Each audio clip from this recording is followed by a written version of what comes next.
A satellite floats in the cold depths of space above our pale blue dot. It positions its targeting array down at a point thousands of miles below and fires. Clack, clack, clack. A tired-looking man sitting in a coffee shop types away on his computer, taking advantage of the free Wi-Fi to send off yet another job application. Nearby, a barista is writing down orders while a businessman takes a call between quiet sips of his mocha. A teenage girl texts her friend, giggling occasionally. An old man chews his bagel just a little too loudly for comfort. Nothing appears all that out of the ordinary, until the blast hits. Intensity level 25. The job seeker notices a faint whisper in his ear. It startles him, and he turns to look around the coffee shop, but he can't spot who was whispering to him. How odd. He turns back to his keyboard and carries on typing, but a strange feeling hangs over him. This pervasive sense that something is very wrong. His eyes turn to the businessman, and he notices something. His phone is gone, but he's still loudly talking to someone who isn't there. The barista is smiling as she seems to note down orders, but in her notebook, she's scrawling the words, "getting closer," again and again and again, and she doesn't have any idea why. The teenage girl, with shifty, furtive eyes, texts her friend a message saying, "This is gonna sound crazy, but I feel like someone's watching me." As the job seeker tries in vain to fight the feelings of unease, he keeps hearing the old man chewing. Loud, incessant, cow-like chewing. It's really beginning to get on his nerves. Suddenly, the thought crosses his mind that he'd actually like to kill this man. He'd like to squeeze his throat and break his jaw so that he could never chew like that again. The sudden appearance of this alien thought frightens him, and it's about to get so much worse. Intensity level 35.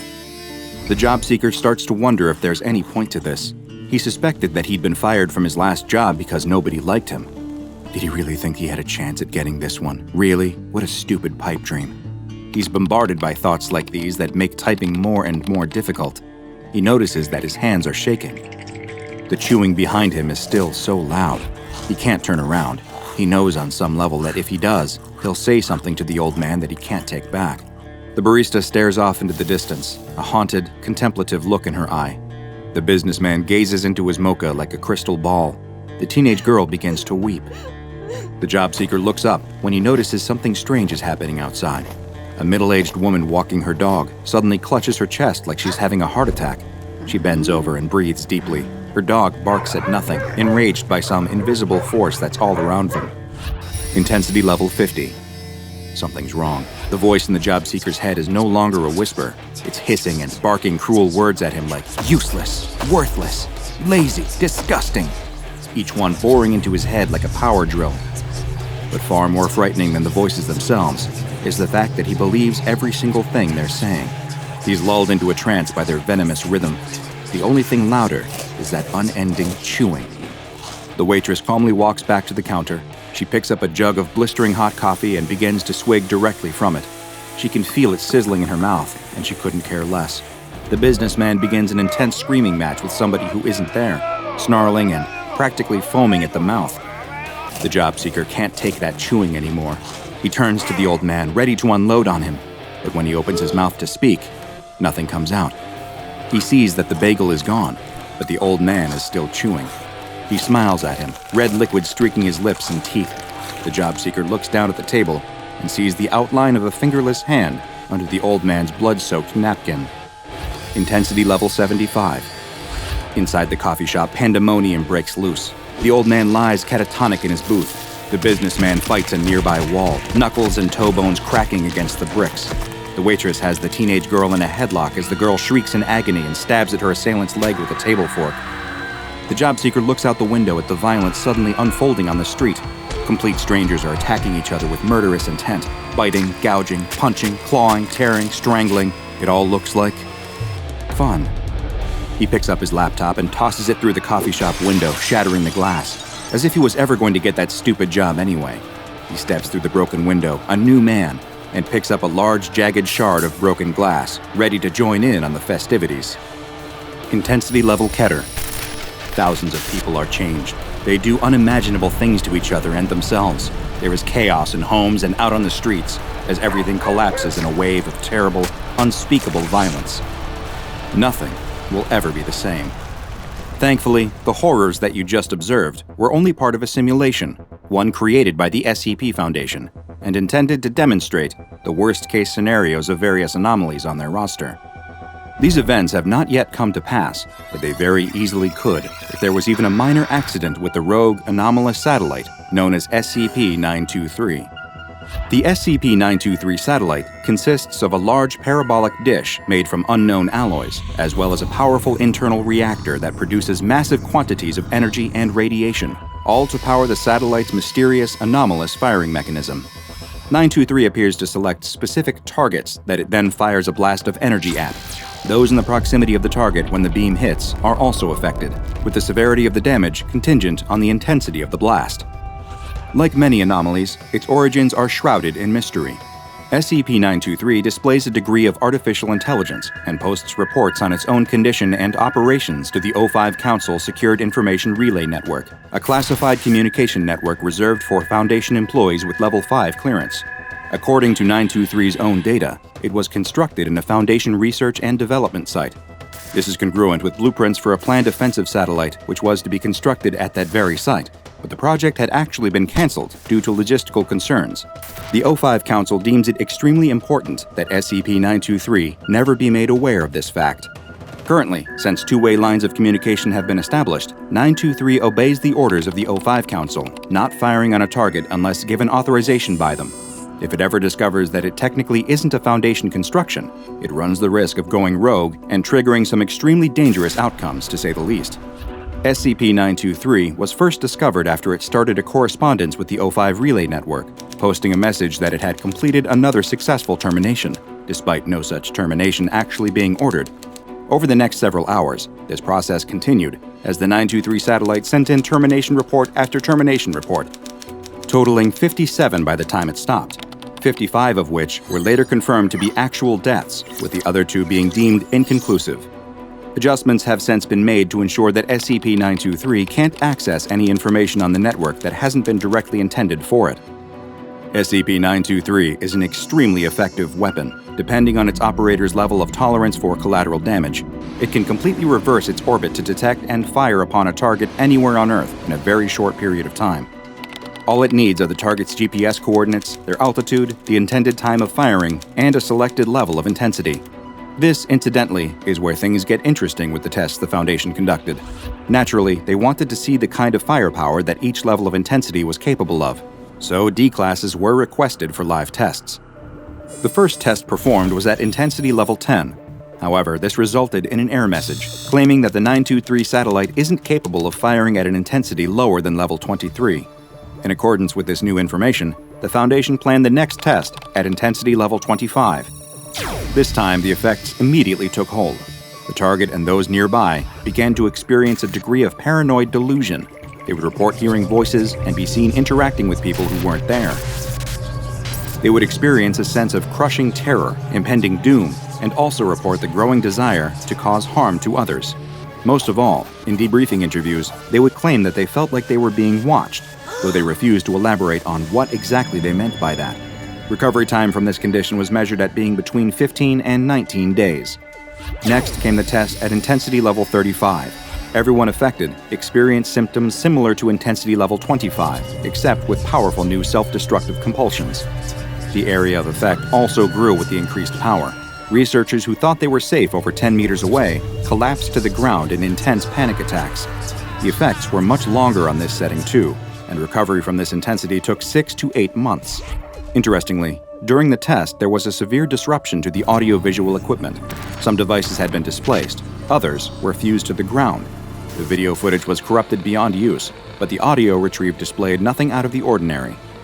However, when survivors of the test were asked to listen to the recorded audio, they claimed to once again hear the voices that were in their head that day and experience the terrible feelings and compulsions start up again. One of the researchers appended a note to the file which read, "It looks like this thing actually has a blast effect to it and is not just a laser of madness." The audio and video feed disruptions are particularly interesting. From now on, researchers are to observe remotely, and D-class personnel are to be secured so they can't harm themselves. We need them alive for study. Next, the intensity was brought up to level 50, and the test was conducted once again. The results were once again similar to the previous one, but with far greater intensity and more pronounced physical effects on its victims. D-classes who were completely restrained still exhibited cuts and tears in their skin, and audio-visual recording equipment was displaced to an even greater degree than before. Victims of this intensity have not yet recovered, and Foundation researchers are not confident that they ever will. But the effects went further than just the people present. It appears that the area itself was subject to long-lasting effects. Staff who recovered the D-classes from the testing area reported an extreme sense of unease, claiming that the testing area simply felt wrong, but were unable to elaborate further. In spite of this, the tests continued to increase in intensity. Next, the level was increased to 75, and this is when things truly began to go off the rails. The satellite's target was rendered completely comatose, and the D-classes within 16 meters of him broke free from their restraints and began slaughtering each other with their bare hands. Disturbingly, many of the subjects, both living and dead, who were tested after the fact, seemed to bear wounds consistent with attacks by bladed weapons. None of the D-classes were armed, and the wounds seemed impossible to have been caused by mere fingers and teeth. There was an even greater displacement of recording devices, and some were missing after the test. The retrieved recordings caused even worse states of distress for those affected by the blast who were lucky enough to actually survive and could listen to them again. But it didn't end there. Anyone within 50 meters experienced intense panic attacks that often lasted longer than an hour. Observing researchers experienced what could best be described as a slightly more mild version of intensity level 25 symptoms. They reported hallucinations, things moving in the corners of their eyes, hearing voices, experiencing heightened paranoia and feelings of dread. There was even some poltergeist activity recorded, with objects seeming to move of their own accord. The lasting effects on the physical area are even more pronounced, with laser rangefinders indicating a level of permanent spatial distortion at the epicenter of the blast site. A researcher appended a note to this section of the file, reading, "This is crossing the line from scientific to just barbaric. SCP-923 has said that its maximum output is 238, which it promptly converts to Keter intensity. Let's just see what this does and report our findings." However, the Keter level intensity proved to be too much to handle, so much so that the entry on its test log begins with the sentence, "It is strongly advised that this intensity never be used again." The blast induced psychosis permanently in every subject within a truly insane 2-kilometer radius, including a number of unfortunate researchers who severely underestimated the Keter level blast range. The site is now under permanent Foundation protection as SCP-923-02, due to the permanent effects the blast had on the landscape. A sense of panic is still felt from hundreds of meters away, and anyone who gets close enough to the center will experience full-blown psychosis just as much as those directly affected by the beam. Spatial and temporal anomalies abound in the area, and the O5 Council has deemed SCP-923 a risk in causing an XK-class end-of-the-world scenario. But the most frightening part of all is yet to come. Every time the SCP-923 weapon is used, it causes a degree of internal damage to the satellite itself, raising the threshold of intensity that the weapon needs to even activate. It used to be that the satellite would fire at intensity level 23, but after extensive testing, its minimum intensity level is now 66. If the weapon is ever used again, it's only going to get worse. Despite this danger, SCP-923 has been classified as safe. But how is an object that is both out of Foundation control and able to operate with a dangerous degree of autonomy classified the same as harmless anomalies that require little to no containment procedures? The answer is buried in the question. The SCP Foundation cannot contain SCP-923, but seeing as there are currently over 7,500 active satellites orbiting planet Earth, 923 doesn't arouse much suspicion, especially with the Foundation cover story that it's merely a non-anomalous military satellite. The only continued containment effort required is making sure that other satellites do not enter its path of orbit to ensure that 923's advanced defense systems don't activate and destroy the interfering satellite, revealing its anomalous nature. Seconds into the battle, it's already getting real. An enforcer, which is to say a heavy-duty grunt in a protective biosuit with a laser weapon, is charging in, giving Thomas Warden absolute hell, even in all his protective gear. Luckily, he's not alone. His two brothers-in-arms, Gloria Stanfield and Jim Yearden, rush in with super shotguns at the ready. They level their shotties and blow that enforcer to kingdom come, nabbing a tasty ammo pickup once they go down. This ain't your grandpa's Quake. This teenage trio had modded the game far beyond what John Romero and the rest of the dev team has ever imagined. And little did these three teens know, they've actually modded it a lot more than they've realized. But in the heat of battle, there's no time to worry about things like that. They're in the middle of what seems to be a vast and intricate cathedral, the kind you might see in Florence, Italy. It's one of the many procedurally generated locations this version of Quake that Gloria had modded would take them to. And, naturally, horrifying monsters are spawning all around them. Thomas is backed into the corner, reloading his nail gun. A pack of possessed Rottweilers with bloody mouths and murder in their eyes come bounding and snapping towards him. All he can do is try to run and jump around them as he lets loose, firing a barrage of nails and seeing his ammo deplete. But it isn't just the Rottweilers he needs to worry about on this side of the church. Oh no.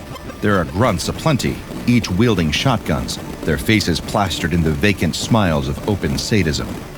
Every grunt has a probe wired into their brain, rewiring their pleasure centers to make every murder they commit feel like a wave of indescribable pleasure washing over them. And as such, they like to kill as often as they can. But Thomas has a strategy. He locks in and opens fire on the grunts first, sending them down in a hail of gunfire.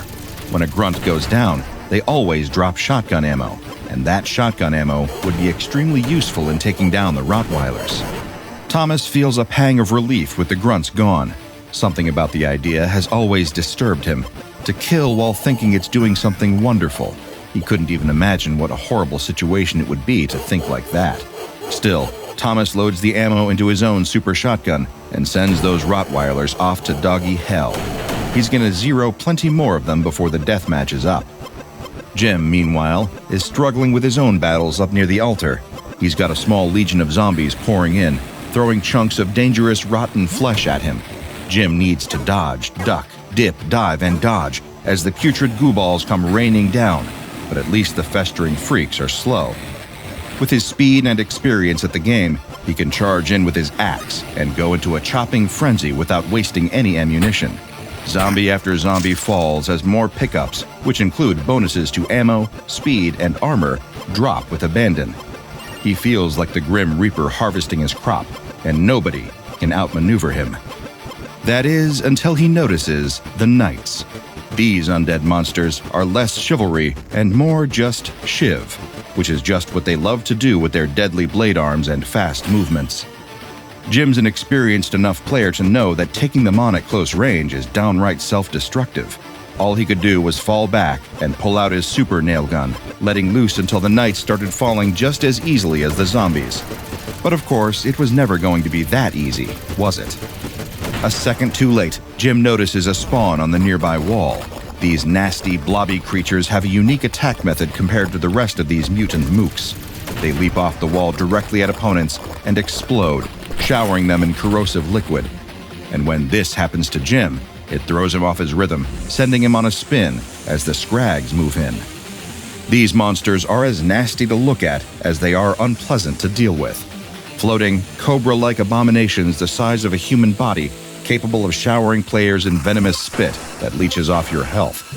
It isn't long before he's being showered by rotten zombie flesh and spitballs from the scrags, draining his health little by little. That's when Gloria charges in. She's the computer whiz and certified Quake addict, having been the one who made this special modded version of Quake in the first place. And when you're up against it, Gloria is exactly who you'd want in your corner. She unleashes some rounds from her grenade launcher, blowing the hordes of monsters away and leaving plentiful pickups in their place. Jim's able to steam through the pickup field and replenish his health, armor, and ammo. The three friends regroup in the center of the chaos as more undead enemies pour in. The first wave was just a warm-up. It's getting really real now. The ancient front doors of the church burst open as a cavalcade of horrors intrude. There is, of course, the ogre, an 8-feet-tall rotting cannibal wielding a huge roaring chainsaw, and the Hell Knight, a nightmarish monster twice the size of a regular zombie knight, wielding a huge sword and wearing a horned helmet. A small army of fiends, horrifying squat demons that claw through the map with bladed forelimbs and sharp bloodied teeth. These were backed up by several Vors, horrifying spider-legged, human-torsoed monstrosities that can hurl player-tracking energy balls that relentlessly follow you until they explode. And naturally, behind them all is one of the most terrifying monsters of all, the Shambler. Huge hulking beasts, larger and more dangerous than any of the monsters around them. They're attracted by the energy rifts created when other monsters arrive, and they can be extremely dangerous from both close and long range. Even for experienced Quake players like Gloria, Jim, and Thomas, this would be an extremely hard task, but even if it killed them, they would go down fighting to the very last breath. They charged into battle, super shotguns and grenade launchers at the ready, and erupted into a hail of gunshots, explosions, and monster death noises. They fight valiantly, but it's not enough. The waves of monsters overpower them, and they're all killed, bringing their game to an end. The trio are sent back into the lobby, where they prepare to start up another game. They don't look away from their screens or even down at their keyboard. It never even occurs to them. They just set up a new game and prepare to engage, as they have done at this point for years and years and years. In the same way that a fish has no concept of what water really is, the three teenagers, Gloria Stanfield, Jim Yeardon, and Thomas Warden, have no concept of the game or life outside it anymore. That's because the game is where they live now, and have for quite some time. But as they repeat the cycle of game, lobby, new location, new game endlessly, there never seems to be anything wrong with it to them. The same is not true for their other friends and their families, who miss them dearly. The strange but consistent rhythms of the lives of Gloria, Jim, and Thomas are broken when Gloria's computer falls into the hands of the SCP Foundation. As far as the rest of the world is aware, these are just three teens that went missing under connected, mysterious circumstances. A tragedy, of course, but a mundane one. These things happen all the time in this frightening world of ours. But the strange circumstances of the joint disappearance, all the way back in 1997, caused the Foundation to look into the matter several years after, thanks to their insane case backlog. In 2010, the computer finds its way into the hands of a low-level researcher, Dr. Jay Briner, and he discovers something remarkable and terrifying. The teens seem to still be alive somehow, inside the computer. He could even see logs of the three of them chatting. They thought they were still there, just playing games at their computers, having no idea that 13 years had passed, or that they were effectively dead to the world. After logging this research, Dr. Briner is given permission to log the computer as SCP-2639, teenagers perpetually trapped in an anomalous video game. And the unenviable task of breaking that horrible news would fall to him. To think, he didn't even know the worst part yet, and in fact, neither do you. Dr. Briner enters the chat, confusing the three players, and tells them the horrible truth. They don't exist in physical reality anymore. No, they're ghosts in Quake cyberspace, seemingly only existing together in the computer after being effectively Jumanji'd into the modded game file. At first, they can't believe it. This has to be just some weird troll who's somehow broken into their server to laugh at their expense. But over time, the horror sets in, as they realize that they only ever seem to exist during games. While they're in the lobby, it's almost as though they're little more than just floating brains talking to each other. And when Dr. Briner tells them that they've been like this for 13 years, the trauma is understandably a lot to process. But the good news is Dr. Briner works for an organization that specializes in this kind of thing. If there's anyone on Earth who can figure out how to release these kids from Quake, it would be the researchers of the SCP Foundation. Of course, they'd just need to conduct a few tests first to see how exactly the anomaly works. That would give them a much better chance of ever actually extracting these poor, trapped players from the game that had become their life. Each of these tests take place in the game itself, with a debriefing period where they report back to the researcher afterwards. They leave Dr. Briner in the lobby to join a different game, where this time they're playing in a park, taking down legions of Rottweilers, grunts, and zombies. It's one of the easiest matches they've had in years, until a group of tougher enemies shows up in the latter half of the game and absolutely stops them. Still, with every game, they learn new things. After enough tests, they're even able to control the location in which they manifest. Everything seems to be pointing in the right direction as the players gain more control over their game, until Dr. Briner checks the news. There's been a horrific massacre in a park not far from the research base. 3 heavily armed, heavily armored individuals had shown up and started gunning people down at random. The deaths correspond to the exact number and position of enemies killed in the park level of the trio's latest anomalous Quake game. The realization hits Dr. Briner with all the force of a star collapsing in on itself. There'd been a component to this anomaly that he'd never even considered. While the teens were indeed trapped inside the game, on a far more severe level, they were manifesting in the real world whenever their avatars were in-game. They were seeing normal people as monsters while in this state, and killing them in the hundreds. They were, in effect, mass murderers. And once again, it falls to poor Dr. Briner to break the news to them. They take it about as well as you can imagine. They demand to know how many people they've killed over the course of the 13 years they've been trapped in SCP-2639. And after a great deal of research, looking into similar records of massacres committed by 3 armored combatants over the last 13 years, he's able to cobble together an extremely disturbing number. 1,531 people had died directly as a result of their unknowing actions. After that, things go silent for quite some time. These 3 teenagers who just thought they were playing a simple game have received the most horrifying revelations imaginable. They've been gone for 13 years, their families likely assuming they're dead at this point, and in the time that they've been gone, they've killed over 1,000 people.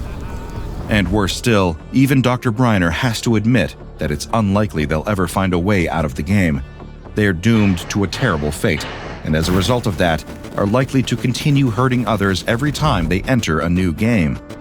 When this information is revealed, the trio just disappear. They go offline, you might even say, leaving Dr. Briner twisting in the wind.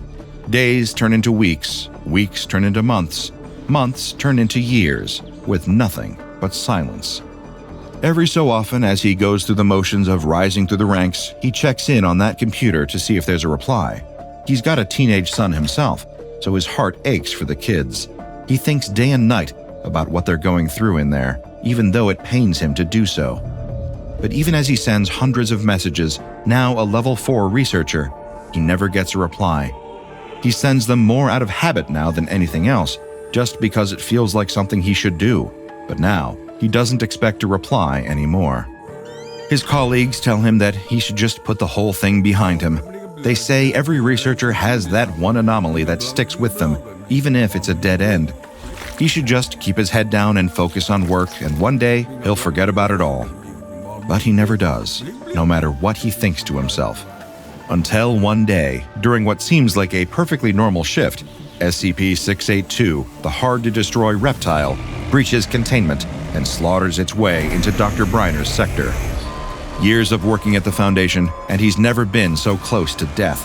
He hides under a desk in his office, hearing the thumping footsteps of the monster making its way through the hallway outside. It's a creature of pure hatred, all scales and teeth, and one thing that is absolutely clear is that if that beast gets into the room, he is going to die. And he knows how this place works. His family will never even know what happened to him. They'll be told some lie about how he had a workplace accident, and they won't mention that the specifics of that accident were him being eaten alive by a giant, hateful lizard. He didn't have any weapons in the room with him. What could he do? Attack 682 with a stapler in his desk? No, there's only one way he could potentially fight the creature off. He grabs the SCP-2639 computer, which he'd brought into his office for testing, and starts typing out frantic messages to the 3 poor kids trapped in cyberspace within. He tells them that he's in danger, that an anomaly has escaped in his part of the facility, and nobody will be there to save him in time. If they really can choose where they'll manifest, then appearing right here in the facility would be the only way to save him. If they could see these messages, they'd be saving his life from the most terrible kind of death. And despite all his time in silence, in the dark, his prayers, or rather, his messages, are answered. 682's monstrous snarling head shatters through the door into Dr. Briner's office, eyes bright and hungry. But as the doctor prepares for death, he hears gunfire and explosions. 682, seemingly just as surprised as him, ducks back through the door and comes upon a shocking sight. It's 3 heavily armed, heavily armored Quake Rangers, ready to throw down. And that is just what they do. They unleash gunshots and hellfire, blasting the reptile with shocking ferocity. They work as a perfect trio without fear of death, firing nails, shotgun blasts, grenade rounds, everything in their Quake arsenal, until the monster is subdued. And by the time the trio demanifests, mobile task forces, guards, and containment specialists have reached the area and are ready to recontain SCP-682, and in doing so, they did indeed save the life of Dr. Briner, and the lives of many, many others that definitely would have been killed in SCP-682's rampage. In the space of one eventful afternoon, they've gone from killers to heroes. And that gives Dr. Briner an idea. During his mandatory debrief with his superiors, he tells them exactly what happened. He tells them that he was a goner for sure. He tells them that the response time from mobile task forces will always be bound by geography. But when there's a powerful anomaly that needed to be subdued or neutralized on the loose, nothing would ever respond faster or be more effective than deploying the kids from SCP-2639. Normally, Foundation Command would see a request like this as patently ludicrous, but going toe-to-toe with SCP-682 and winning is perhaps the ultimate trial by fire. In light of those circumstances, yes, perhaps the Foundation could make an allowance. The question now is, of course, would the kids accept a deal like this? And it is once again Dr. Briner's job to find out. He speaks to the teens through the computer again and explains the offer. Yes, it's true that for the foreseeable future, the SCP Foundation has no way of getting them out of their anomalous situation, but they could make lemons out of lemonade if they wanted to use their curse for the good of the Foundation and all of humankind. They could be part of the force fighting against dangerous anomalies, rather than just being one.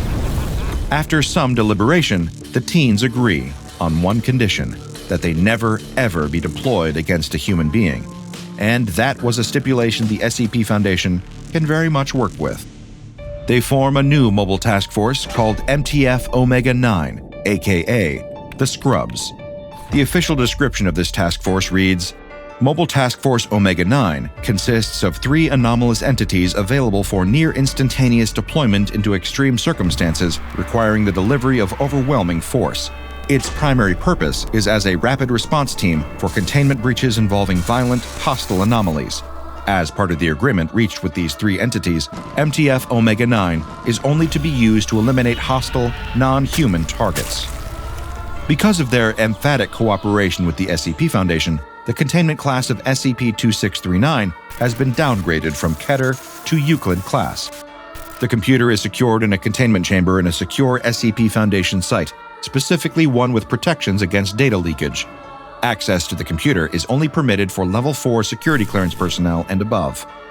By sheer numbers, when taking in the entire scope of the SCP Foundation's anomalous catalog, SCP-2639 is one of the deadlier SCPs out there. It's likely caused the deaths of many more people than SCP-106, the Old Man, SCP-049, the Plague Doctor, and even SCP-682, the hard-to-destroy reptile, perhaps even combined. But there's no evil here, no cruelty, only a twist of fate. But there might come a day, with the Foundation's help, that the 3 poor kids trapped inside SCP-2639 will have saved more lives than they've ended.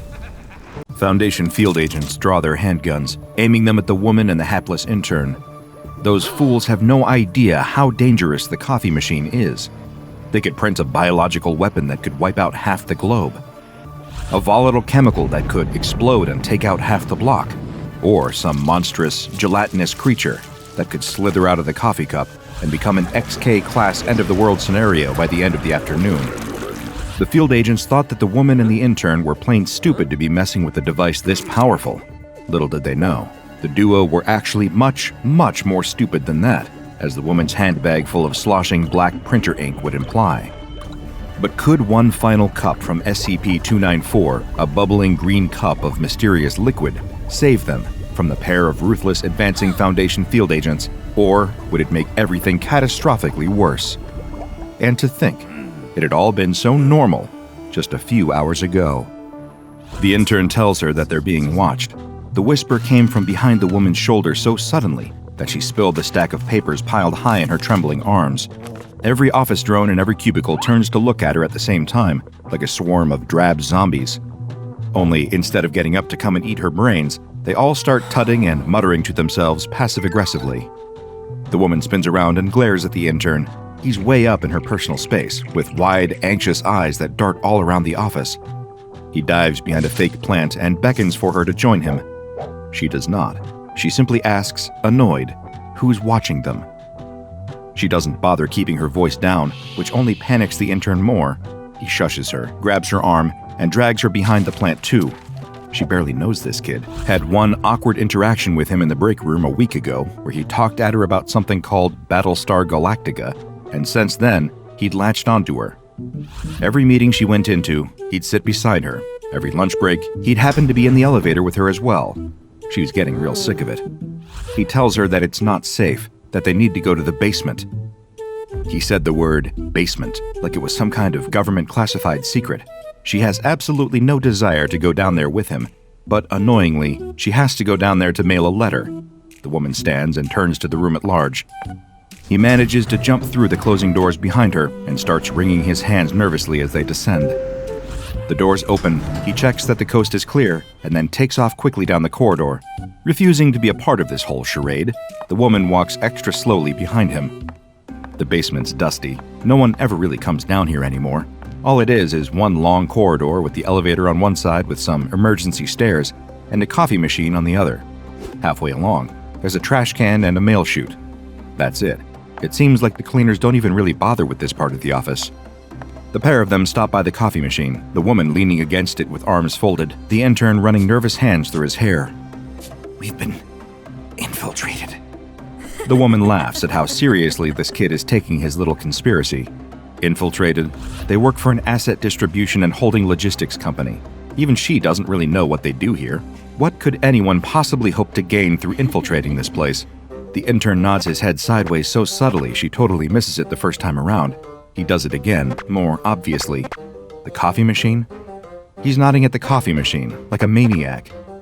The woman strides off back towards the elevator, tossing her letter down the mail chute as she goes. The intern is calling out after her, babbling away about covert agents, hidden cameras, and corporate espionage.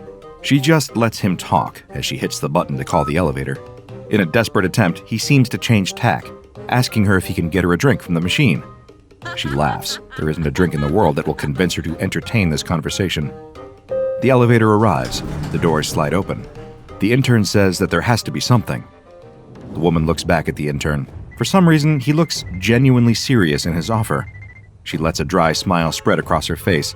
She asks for lemonade, freshly pressed, homemade, from her hometown in Arizona. 2 spoonfuls of sugar, ice, and a sprig of mint. But to her surprise, as she steps into the elevator, the intern seems to take the whole set of instructions in his stride, punching them into a keypad on the coffee machine. The woman hits the button for her floor just as the drink starts pouring out of the machine into a paper cup. That's strange. It does look like lemonade from here. A sprig of mint drops into it as the doors start closing. The intern snatches up the cup and rushes across to her, but he's too far away. The doors are closing. The woman jams a foot in the door, and they open back up again. The panting intern stands in front of her, holding out the cup. Large ice cubes, a light fizz, and a sprig of mint. No way. She takes a sip, and a wave of nostalgia washes over her. Memories of childhood summers, of a world happier and brighter than this one, full of laughter, joy, and beauty, where grass tickled between her toes, the summer breeze gently cooled her back, and the sun lit up the world before her with warmth and hope. The woman looks up at the intern, surprise on her face. That is, without question, hand-pressed lemonade from her hometown in Arizona. How had he done that? Did that coffee machine really stock lemonade? She marches over to it and stares at the machine, taking in all the details. For all intents and purposes, it looked like any other coffee machine. It's just a regular old silver and black box that you'd find in dreary offices across America. Except, actually, there is something strange about it. It has a keyboard. Not just a number pad, but a full-size QWERTY keyboard with an enter key right there. The screen simply says, "Enter your order now." The intern is at her shoulder, still glancing nervously back along the corridor. No one's here. Yet. Feeling a little ridiculous but unable to deny the cup of lemonade in her pocket, the woman types out the first drink she can think of. Coffee. The intern laughs at such a boring request and tells her to use her imagination. So she does. It takes a while. She hasn't used her imagination in years. Working in a place like this, there's little reason to ever get it out of its cage. After a few seconds of thought, the most exotic thing she can think of is vanilla milkshake. She hits the enter key. Immediately, a paper cup drops into place, and out of the nozzle pours a thick, milky liquid with tiny black flecks in it. She takes a sniff, takes a sip, and then takes a gulp. That's a milkshake, no two ways about it.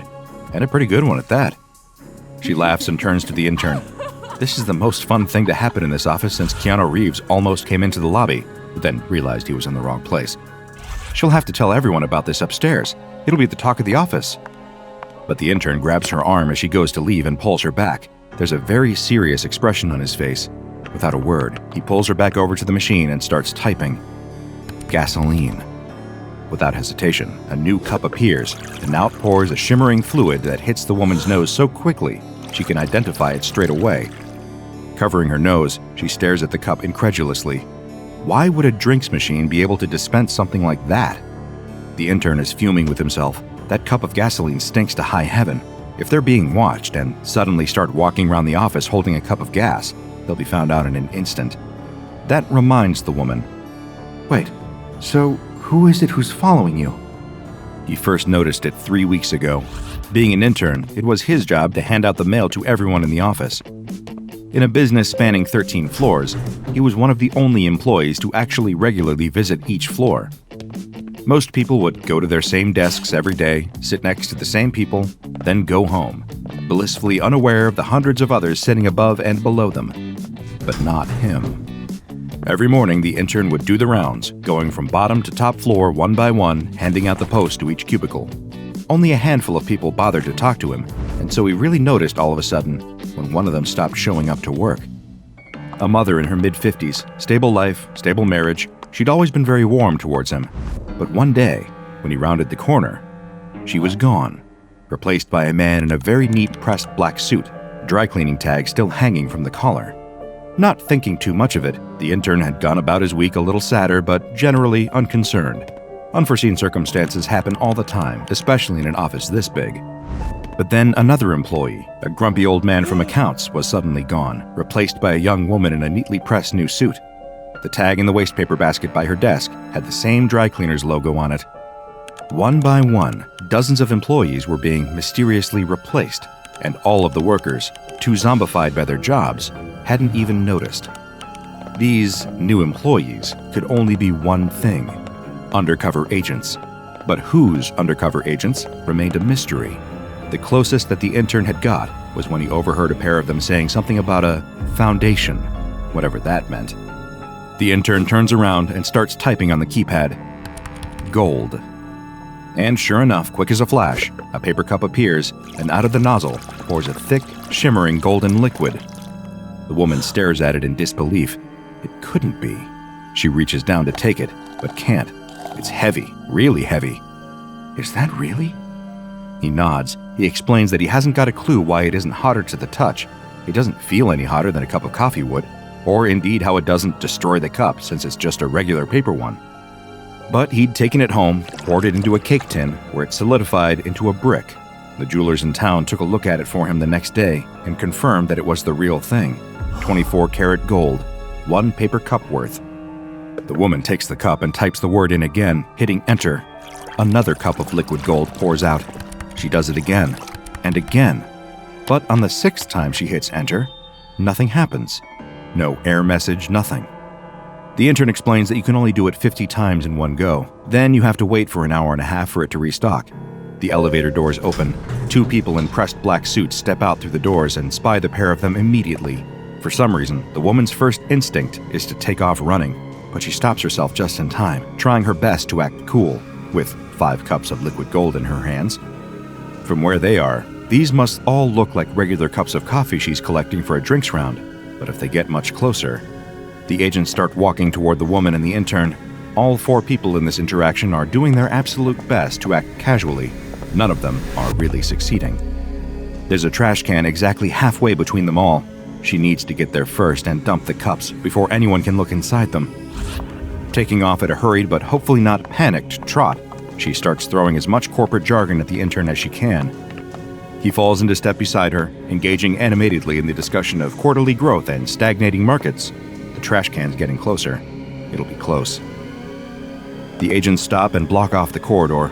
Pretending not to see, the woman keeps walking, dumping the cups in the trash and trying not to think about how many thousands of dollars she's just thrown away. In the most confident and offhanded voice she can, she says, "Excuse me," and walks right between the agents and off towards the elevator. As the doors slide closed, she sees the pair of them going over to the coffee machine and looking at it curiously. "Do they know?" She mutters the words under her breath, trying her best not to let her lips move. "No." The intern is trembling with fear. "Why are they here then?" The intern says nothing. Instead, getting out at her floor and walking pointedly over to her desk with her, he jabs a finger on a copy of the day's paper.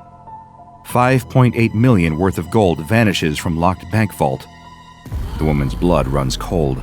She looks around the office for a quiet corner and pulls the intern across to it. So the machine wasn't just making gold from thin air. It was transmuting it from some other location. How much had the intern been stealing? He doesn't answer the question, instead just looking more and more nervous. In just 20 minutes during her lunch break, she had become an accomplice in the largest bank heist her city had seen in living memory, all while standing by a coffee machine. The nerves start to hit her in earnest now. Her eyes dart around the office, looking from face to face. There are a lot of pressed black suits around, a lot of eyes subtly looking back in her direction. She goes to sit at her desk. An hour passes as slowly as molasses. Her nerves build. Another hour. The intern appears at her desk suddenly and tells her the worst possible thing she could hear. He hasn't just been taking gold. Her head whips around to face him. He can't be saying all of this right here. They're being watched. Anything valuable I could think of that you can have in liquid form. Diamonds don't work. I've tried, but anything liquid. The problem is, it's all clearly come from somewhere. Banks, government facilities, research stations. They must have triangulated that everything going missing has happened near here. She hushes him as quickly as she can, but it's too late. From the subtle movements that employees across the office are making, it's clear that they're onto them. She needs to come up with a plan fast. What can she do? What can she do? She looks this way and that. Only one thing sticks out to her. A little red switch on the wall. She punches the fire alarm, and in an instant, the alarm blares throughout the building. Sprinklers blast her with cold, stinking water, and people all across the floor cry out in surprise. The assistant to the regional manager gets up and begins conducting the fire procedure with his usual enthusiasm, to the groans of all the employees. In the chaos, the woman grabs her handbag along with the intern's arm and rushes him down the stairs. They push their way through the swarm of drab suits, apologizing the whole way. If anyone follows them here, they'll be breaking cover. Should buy them a moment to... The woman kicks open a side door and drags the intern after her. It's quiet down here. They'll take the back route to the basement. It should be empty down there. She hasn't got the heart to tell the intern that she doesn't have a plan, she's just winging it. Glancing over her shoulder, she spies a couple of faces peering at her through the door they'd just come through. It's the agents that had seen them at the coffee machine earlier. They'll need to be quick. Running down the flight of stairs to the basement, the woman and the intern rush over to the machine, panting hard. She orders him to put in as many orders as he can. The intern looks baffled. What does she mean? She tells him to get as much value as he can carry, preferably something that you can pour into a handbag without it burning through. He struggles to think of anything. He can't do gold, it would be too hot when it left the cup, too heavy. He has an idea and starts typing furiously.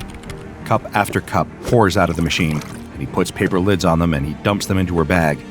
It looks black at first, but there's a slight shimmer to it. Printer ink.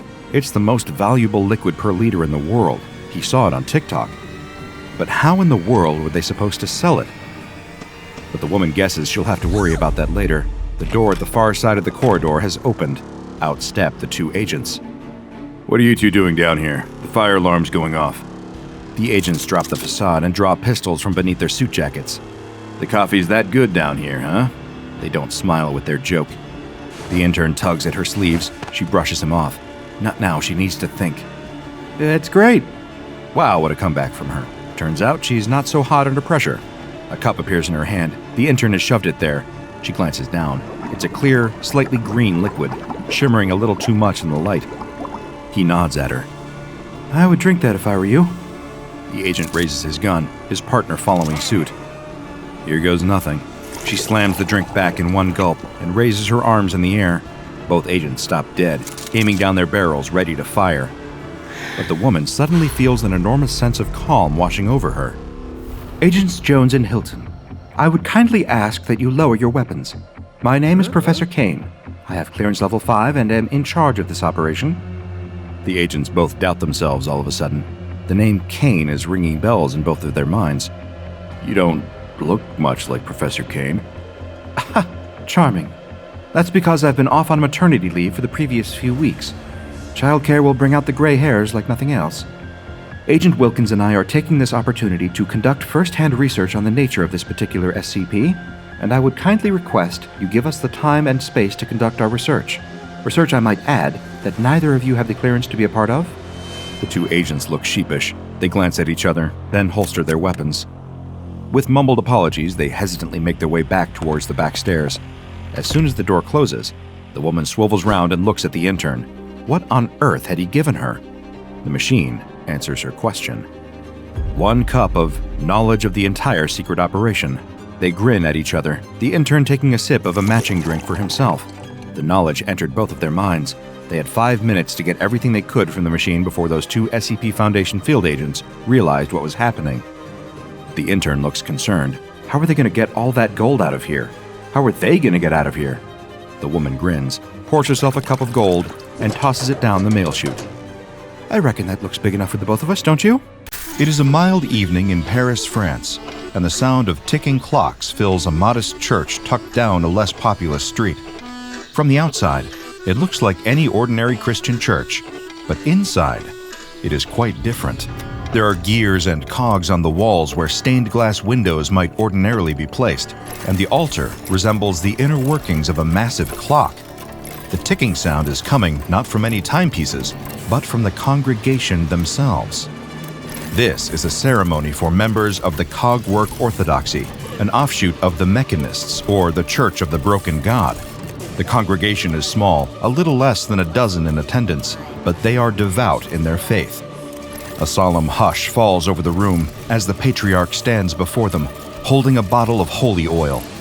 He beckons up each congregant to the altar, where he anoints them with the oil on whatever cogwork augmentation is most easily accessible. Some have visible gears, others limbs made from brass. One man has a clock in the middle of his forehead like a third eye. After all have been anointed, they return to their seats and bow their heads in solemn prayer. Tick, tick, tick. The sound is rhythmic and constant, like one shared heart thrumming all together. The sound fills the room, steady as it always has been, but then the pace changes suddenly, for the very first time. The ticking comes faster now, less like a familiar clock and more like a bomb ready to go off. It ticks faster, faster, faster. The sound of grinding metal fills the room, interrupting whatever peace remained. The patriarch cries out in pain, holding his chest. His eyes widen, and all of a sudden, his chest explodes, metal fragments flying in every direction. One by one, the rest of the congregation follow, their augmented bodies failing them in a shocking display. Metal legs fuse together, gears grind, spark, and explode. The rifle grafted into one man's arm begins firing at random. An internal combustion engine heart fails, and a woman collapses to the ground. All the while, the initial explosion has set fire to the old wooden beams of the building. It is all going up in flames. By the time the authorities arrive on the scene, over 50,000 euros of damage has been done to the building, and the entire congregation is dead. It doesn't take long for the SCP Foundation to become involved, or for them to suspect foul play. The Cogwork Orthodoxy are relatively peaceful, and have never been involved in an incident quite like this before. No, someone planned this, and executed it meticulously. The question is, how? And why? Following the 2011 incident at the Cogwork Orthodoxy Church, other cases of this mysterious ailment began popping up. The Foundation was able to take several bodies for autopsy, though the means by which this was accomplished are obscure to me. They determined that the failure of the victims' bodies and augmentations was caused by a parasitic infestation. Somehow, they had all been dosed with the same contaminated material. But what was the link between these parasites and technological failure on a massive, deadly scale? The clues were scarce, and there was little to point the Foundation in the direction of motive or means, as dozens of deaths were reported. With little else to go on, the Foundation classified the parasites SCP-3859. Whatever their exact nature, they were like nothing anyone had ever seen before. That much was certain, even if nothing else was. They were able to interview a victim after all of the previous infected had died on the scene. Following one of the attacks in Lyon, a Maxwellist was kept alive long enough for the Foundation to conduct an interview. He was able to communicate via writing, but the state of his SCP-3859 infestation rendered him unable to speak, as it interfered with the function of his vocal processors. Rather than transmitting anything he wanted to say, they instead played a continuously looping message in French that translated to, "You are nothing but an engine powered by ignorance. Forsake your superstition, your god of metal, your blind faith that has caused you to suffer. We have created the antivirus for your technological blight, the firewall to cleanse Europe of your influence. You are nothing but a flaw in history, and we shall cut you out. Vive la rationalité! Vive l'atheisme!" The message continued to play until the subject's artificial pineal gland was destroyed, killing him. After this incident, the trail went cold for about a year. More cases turned up, but they brought no information. Then, a surprising development broke it all wide open, tipping over the first card that would bring the entire house down. In late 2015, French parasitologist Frédéric Lacroix was checked into the hospital after his pacemaker failed. While he was being examined, unusual parasites were found in his system. They had somehow eaten away most of his pacemaker, and it failed after 3 days of intensive care. But there was something that set Lacroix apart from other victims of the parasite that the Foundation was beginning to call SCP-3859. He was a staunch atheist. In fact, he was so opposed to organized religion that he had previously been arrested after fighting with a priest in his hometown of Orléans. So what, the Foundation wondered, made him the exception to the rule? Why did the parasites choose him as their first non-religious target? Surely his field of research being parasitology couldn't be a coincidence. They decided to dispatch a team to investigate more thoroughly. Agent Catherine Dubois led a mobile task force operating under the cover story that they were national police officers investigating Lacroix's death. They went to Lacroix's house, attempting to uncover any clues that might indicate his connection to SCP-3859. After Lacroix's widow granted them access to the house, they began a thorough search. In his bedroom, they uncovered a large book entitled The Holy Bible with commentaries by C.I. Schofield and a guide to Bible study. This struck them as odd, given his atheist leanings, and one of the officers picked it up. It was partially hollow and rattled when shaken. They opened the book and tipped its contents out onto the desk. This would prove to be a mistake, as the desk promptly burst into flames. It had been booby-trapped. Luckily, the task force moved quickly and was able to salvage most of the documents contained within before the fire could consume them. They also put out the fire without alerting the widow Lacroix. But when the task force reached the door, they found more officers waiting there. These strangers also claimed to be from the National Police, but the MTF smelled something fishy, and it wasn't the widow Lacroix making bouillabaisse. There was no way these officers were National Police. They held Rugers when the National Police were known to carry SIG Pros. No, these were not cops. The MTF had to get out of there, and fast. They ran out the back of the house and commandeered a vehicle from a, let's say, somewhat willing civilian. As they drove away, gunfire ricocheted off the body of the car.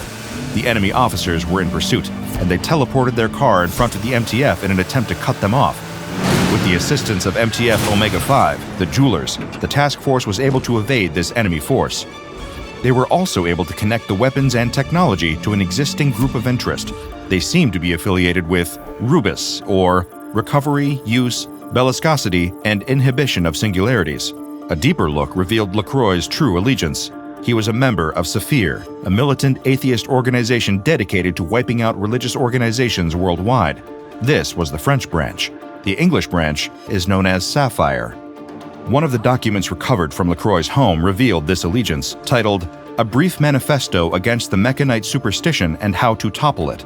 They described followers of the Mechanite faith as people who look human, but their hearts beat to the tune of clockwork. Their breath is the humming of a computer fan, and their muscles bulge with carbon fibers, the likes of which we can only hope to develop. Some of them even go so far as to replace their pineal glands, an organ often associated with the superstitious world. The manifesto lamented the inability of Saphir pamphlets to deprogram mechanites, people so devoted to their faith that they would change their bodies permanently. But this faith, in the words of the manifesto, would derive their doom. This is where the development of SCP-3859 comes in. In October of 2010, a mechanite was found and disassembled by Rubis agents. Whether they were alive or not during this process, I could not determine. In this mechanite's body, Rubis agents found an organic interface virus, or a virus created from nanotechnology. In short, an OIV is like a computer virus made material, made into something that can infect a human body. This virus was intended to respond to strong mechanite faith and to prevent the organic parts of a person's body from rejecting their new inorganic modifications. But programming can be rewritten, and Saphir was determined to find a way to reverse the purpose of this OIV and cause it to reject these inorganic components. However, they ran into one problem. The virus would not interact directly with the human body. It was engineered for the specific mechanite it was found in and did not take to other human subjects. But then Dr. LaCroix discovered an ingenious solution. The dead mechanite was not just full of technological augmentations, they were also infested with hookworms who had been infected with the OIV. He took these hookworms and created a new species named Ancylostoma nedludi, named for the Luddites who destroyed technology deemed evil. The manifesto closed with a goal.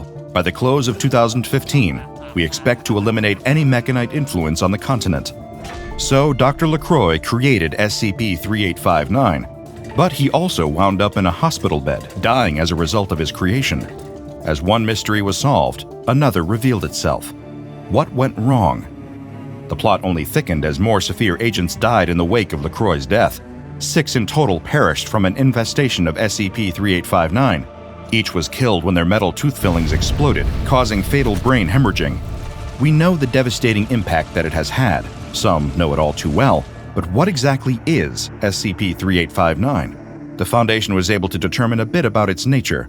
It is a microscopic parasite that has been infected with an OIV. This particular OIV results in nanotechnological augmentations to the parasite. It is in the same genus as Old World hookworm, but is hermaphroditic rather than dioecious, setting it apart from most hookworms. It also, closer study has revealed, appears to have been hybridized with tardigrade DNA at some point in the prior 200 generations. The function of SCP-3859 in the human body is to infest hosts with artificial components added to their physiology and to destroy them. Again, this is notably different from ordinary hookworms, who do not normally behave in an aggressive fashion or leave the digestive tracts of their hosts.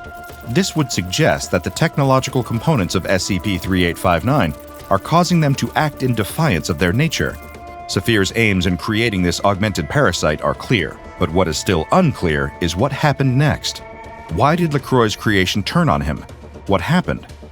Well, when I first began looking into SCP-3859, it seemed we would never know for sure. But then, Saphir released a statement, along with some formally classified files. I'll save those for later. First, their statement, issued in December of 2015 to all Saphir agents. Effective immediately, all LaCroix hookworms in possession of Saphir are to be destroyed, and the program is to be discontinued.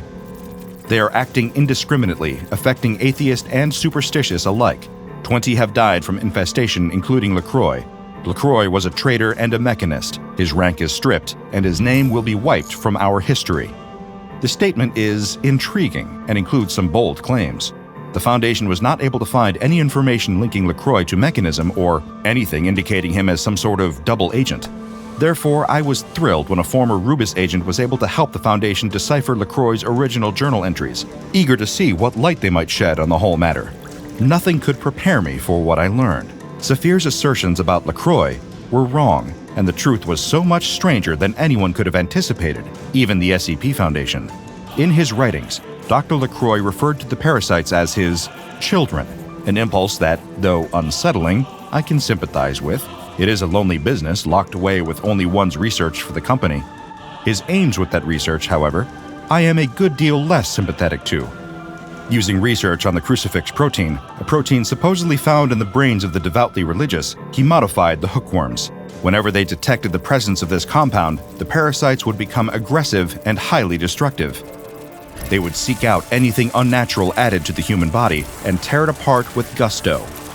As a test subject, he selected the congregation of a church, one of whom was known to have a pacemaker.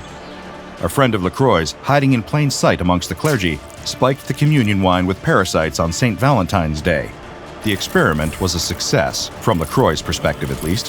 One poor parishioner dropped dead of a broken heart that Valentine's Day, or at least of an overloaded pacemaker. The next documented experiment was the fateful day of the Cogwork Orthodox service in Paris, the day that the Foundation first discovered the existence of SCP-3859. LaCroix slipped his children into the holy oil, and there were no survivors. On October 12, 2012, Dr. LaCroix received word from Nova Scotia that one of his Saphir colleagues had died. The cause of death? His teeth exploded, and there were signs that the hookworms had made their way into his system. He had been placed there as an aide to a cardinal, while reporting back to Saphir in secret. LaCroix theorized that he had begun to develop a sense of faith, and thus his death was his own fault. By June 17th of the same year, there were no more mechanists left in central France. Sure, a few fringe believers remained scattered through Paris, but most sects that had previously held a strong presence there either fled the country or simply perished. Dr. LaCroix considered himself victorious, but the bodies had not yet finished piling up. By May 4, 2014, 10 people who worked alongside Dr. LaCroix on the project were dead. Autopsies revealed that all of them had the hookworms in their systems, and they had all recently been in contact with mechanites. Dr. LaCroix theorized that these colleagues had been hacked, and that the reclaimed technology in their bodies had been hacked by mechanite influences that left them vulnerable to the effects of the parasites. A software update would fix it. At least, that's what he thought. An analysis of the software showed no changes at all. Strange. Perhaps an explanation would reveal itself under further scrutiny. On March 7, 2015, Dr. LaCroix began to feel ill. He experienced tremors, sweating, a fever, and persistent vomiting. The containment of his project had failed, and there were hookworms in his system. Not to worry, though. These hookworms wouldn't do much without the crucifix protein being present. He took some of the antiparasitics kept around at the lab and waited for his symptoms to abate. But on March 15th, he was still feeling ill. It was then that he realized a drastic error he had made. By changing the physiology of the worms and making them hermaphroditic, they were able to reproduce more quickly than the medication could kill them. He checked himself into the hospital for more thorough treatment. After 5 days, the infection had been effectively addressed, and he was ready to recuperate and get back to work. But again, the situation was far worse than he realized. On March 23rd, Dr. LaCroix was working at his desk when he suddenly collapsed to the floor. His heart was seizing up, skipping beats at a time. It was his pacemaker, he realized. Its battery was running out. He would need to go to the hospital as soon as possible to have it repaired. But before he did, he decided to perform a few tests on himself.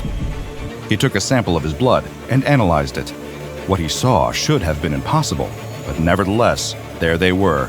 Crucifix proteins in his blood, the blood of a staunch non-believer. The worms were feasting. Somehow he had been poisoned with extreme faith. There was no going back. He was going to die at the hand of his own creation. He checked himself into the hospital and was informed by his doctors that there was nothing wrong with his blood except for the parasites present there. His pacemaker, on the other hand, was severely damaged. Its wires had been severed. Dr. LaCroix knew that the hookworms were the culprit and that he had a week left to live at most. But how had the crucifix proteins made their way into his blood? Had someone somehow injected him with a contaminated sample? But no. As much as he wanted to believe that, he knew it was something else. He had examined other blood samples that he kept around the lab for emergency transfusions, samples from dozens of his colleagues. Every single one of them contained the crucifix protein, and it was naturally occurring. No evidence of tampering. There was only one remaining explanation. His ultimate entry I will simply quote verbatim, and let his dying words speak for themselves. The doctor says there's nothing wrong with my blood other than the parasites, and my pacemaker wires have been severed.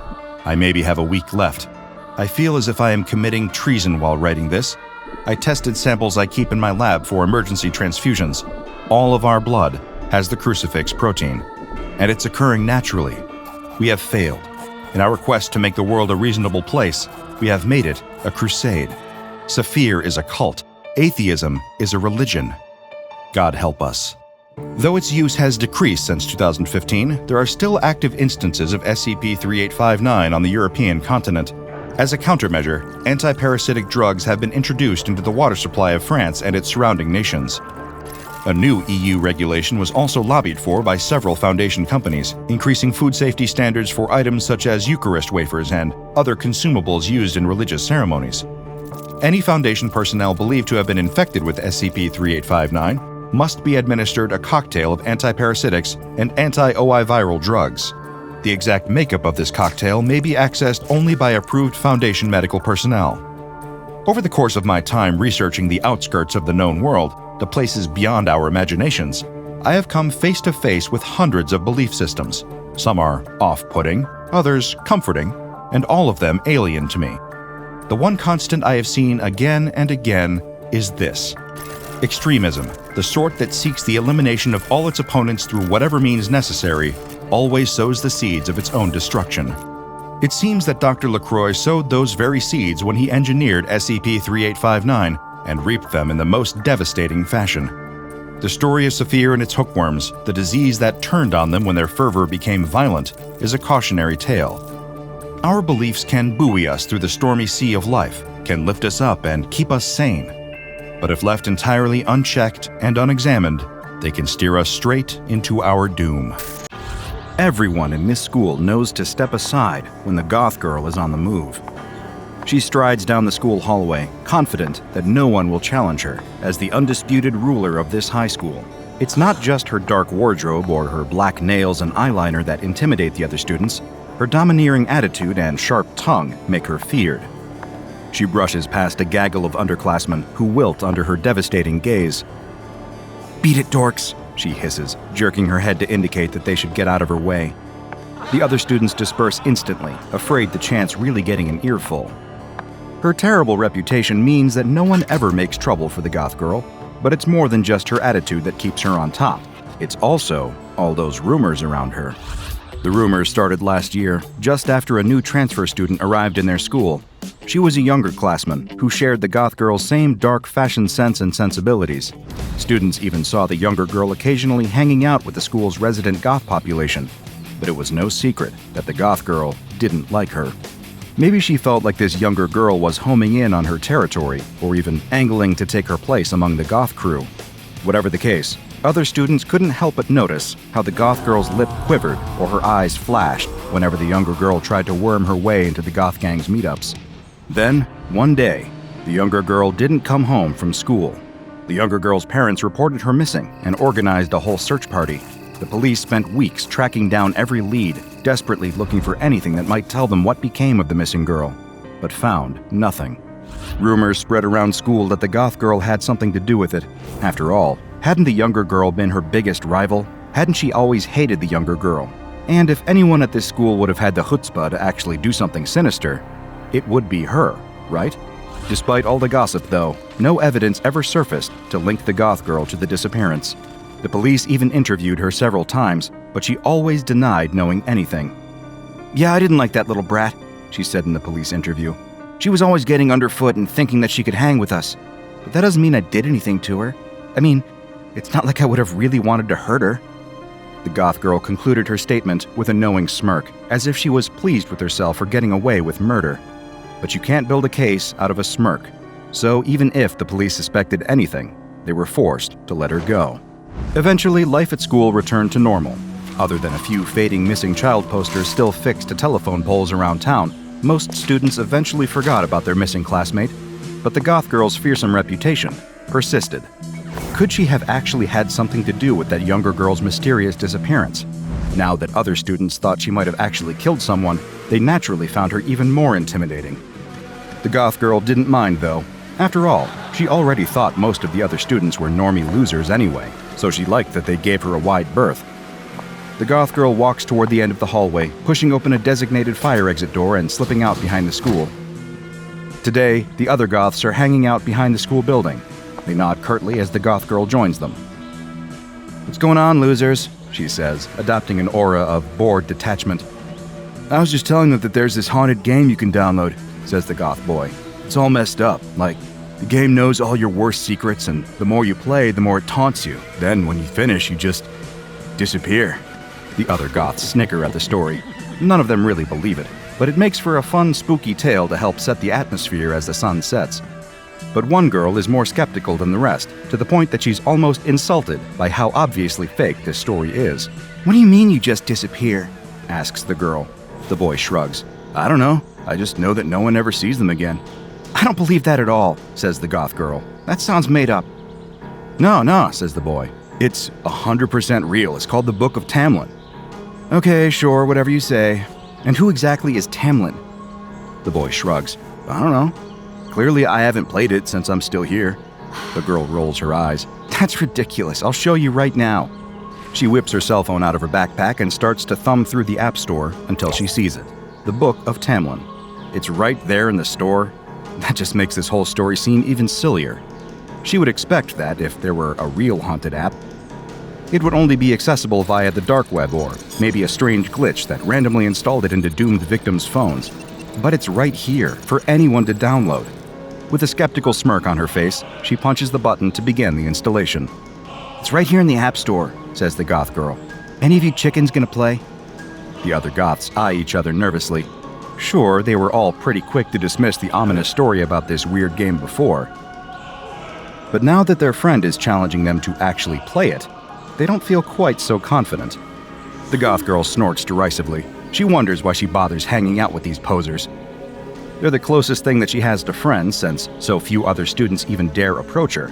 But what does a bossy prima donna like her really need with friends anyway? She watches as the game loads up the intro screen, and then gameplay begins. She snorts again. The Book of Tamlin appears to be a hidden object game, where the point is to discover various objects hidden in a larger image.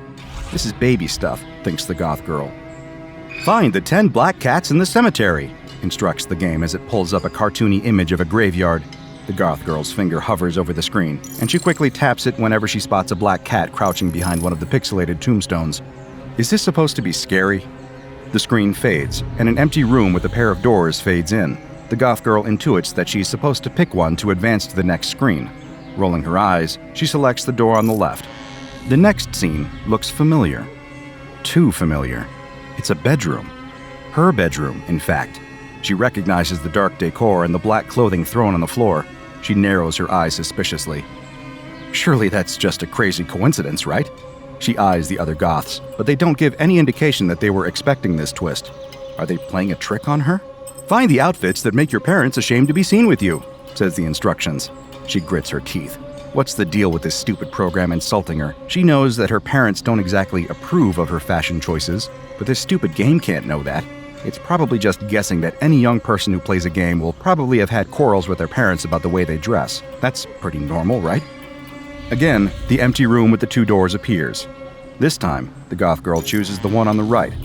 The next screen after that is a picture of a pretty garden, and the instructions say to pick out 10 pretty flowers. The next is a barnyard with instructions to find 5 cows. The goth girl starts to relax. That weird screen with her room must have just been a fluke. Otherwise, this game seems pretty mundane. But the next screen makes the goth girl's face go as white as a sheet. Her eyes bug out of her head, and sweat starts to bead on her forehead. No way. There's no way that this next screen could be real. The image that appears is familiar to her. It's a real-life place. She knows, because she's been there. It's an image of a particular ravine deep in the local woods. People sometimes throw old garbage down there, so it's full of old washing machines and wrecked cars. Years ago, an old oak tree fell across the chasm, and now the dead log functions as a makeshift bridge. Sometimes kids dare one another to cross it.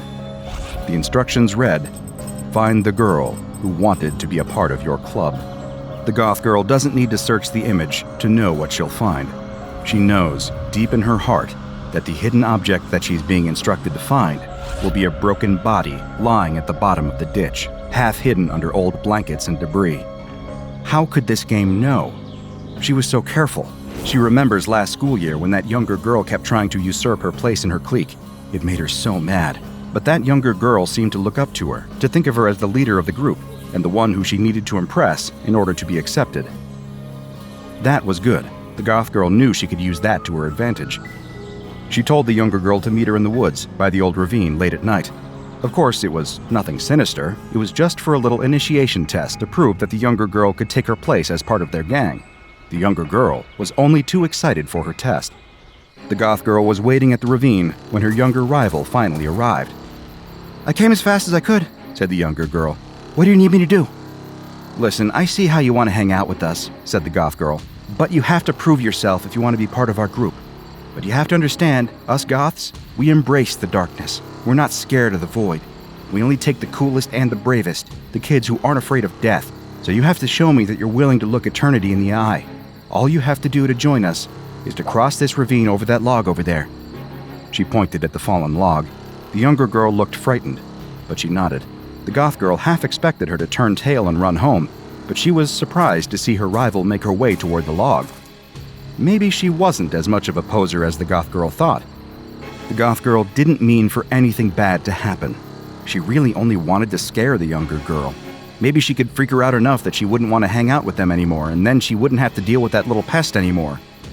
The younger girl clambers up atop the log and slowly starts walking across the deep gorge, carefully placing one foot in front of the other.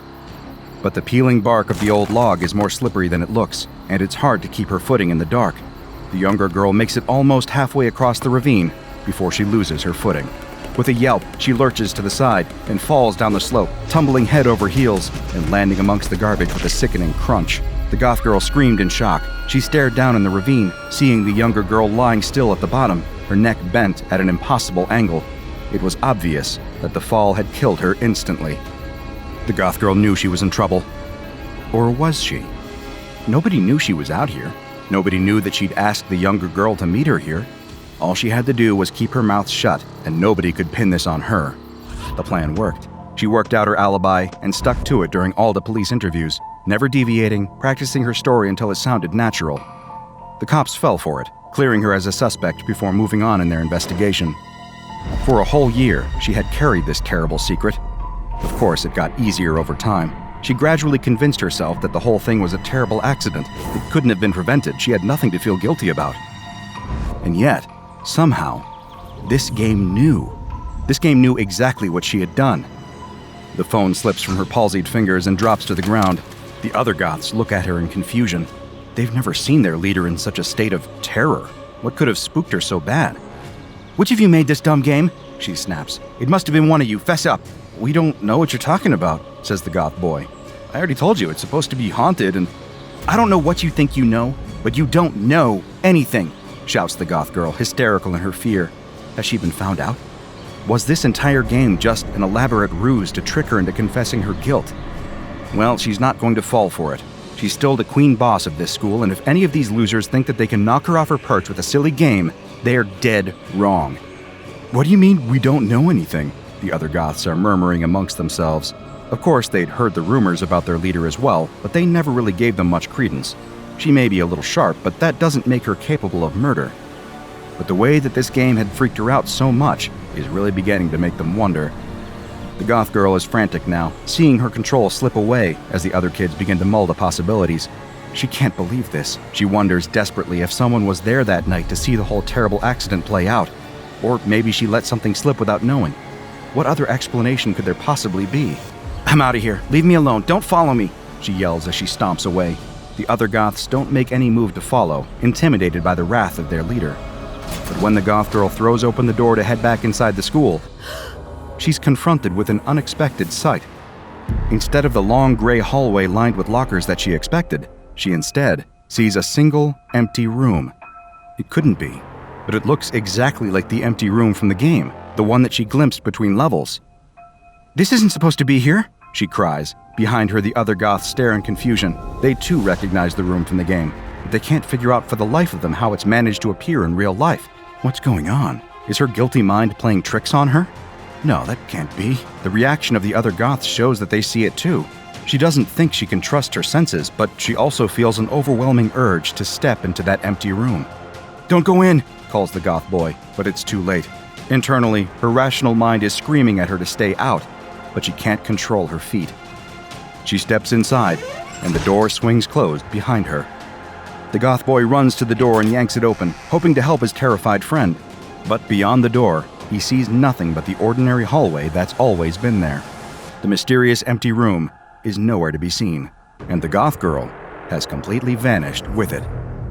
Not many people would say that SCP-1590, better known as the Book of Tamlin, is any fun. SCP-1590 is a downloadable app that has been designated as Euclid, and 7 copies of the game are currently held by the Foundation in a containment locker for experimentation purposes. Whenever the Foundation discovers new instances of SCP-1590, information technicians initiate an immediate DDoS attack on the hosting server, and an MTF is to be sent in to appropriate all hardware. Any systems that were able to download copies of the game before the DDoS attack should be infected with the COM-AMA computer virus to prevent unwitting innocents from playing the game. SCP-1590 is a 1 kilobyte program or application designed for use with touchscreen hardware such as tablets. Attempts to view SCP-1590's coding reveal only the numbers 1 through 66,666 in numerical order, but on the front end, SCP-1590 plays as a mostly ordinary video game in the hidden object puzzle genre. Like other hidden object puzzle games, the player is given a list of objects that they must find in a scene within an allotted amount of time. What makes SCP-1590 unusual, though, is that as the game progresses, the scenes and hidden objects become more personal to the player, often referencing traumatic or unsettling events from the player's life. It is not known how SCP-1590 is able to gain such intimate knowledge of a player, but since some players report that SCP-1590 seems privy to personal secrets that have never been revealed to another person, it is unlikely that it's just due to very good research on the part of the game's designers. The game always begins with the same dedication screen, containing the message, "To Joey, who taught me how to be cool." The dedication continues, listing another name who almost made it out. The second name changes with every playthrough, but is always the name of the previous person to play the game. The dedication screen is followed by an animated cutscene with a humanoid silhouette standing on the deck of what appears to be an oil tanker. The screen turns bright white, then returns to the oil tanker. A yellow wall, larger than the ship, has been added to the scene. The wall's appearance causes a wave to crash over the ship, waving the humanoid overboard. The screen fills with bubbles, and the words, "The Book of Tamlin" and "Start Game" appear overhead on the bubbles. The significance of this animated sequence, as well as the title, "The Book of Tamlin," if any, is currently unknown. When a player chooses Start Game, the title screen fades into an image of a cluttered room. The user is presented with a series of tasks, directing them to find objects hidden in the room image. The allotted time to find every object in a scene ranges from 1 to 12 minutes. Once the user finds every object in a scene, a set of doors appear on screen, and the player must choose one to progress in the game. The game continues through a random number of screens, labeled from 7 to 43. Eventually, if the user fails to find all objects in a scene within the time limit, the next scene will be an empty room. The words, "You've found out everything there is to find about the house. Now all you have left to find is the way out," appear on the screen.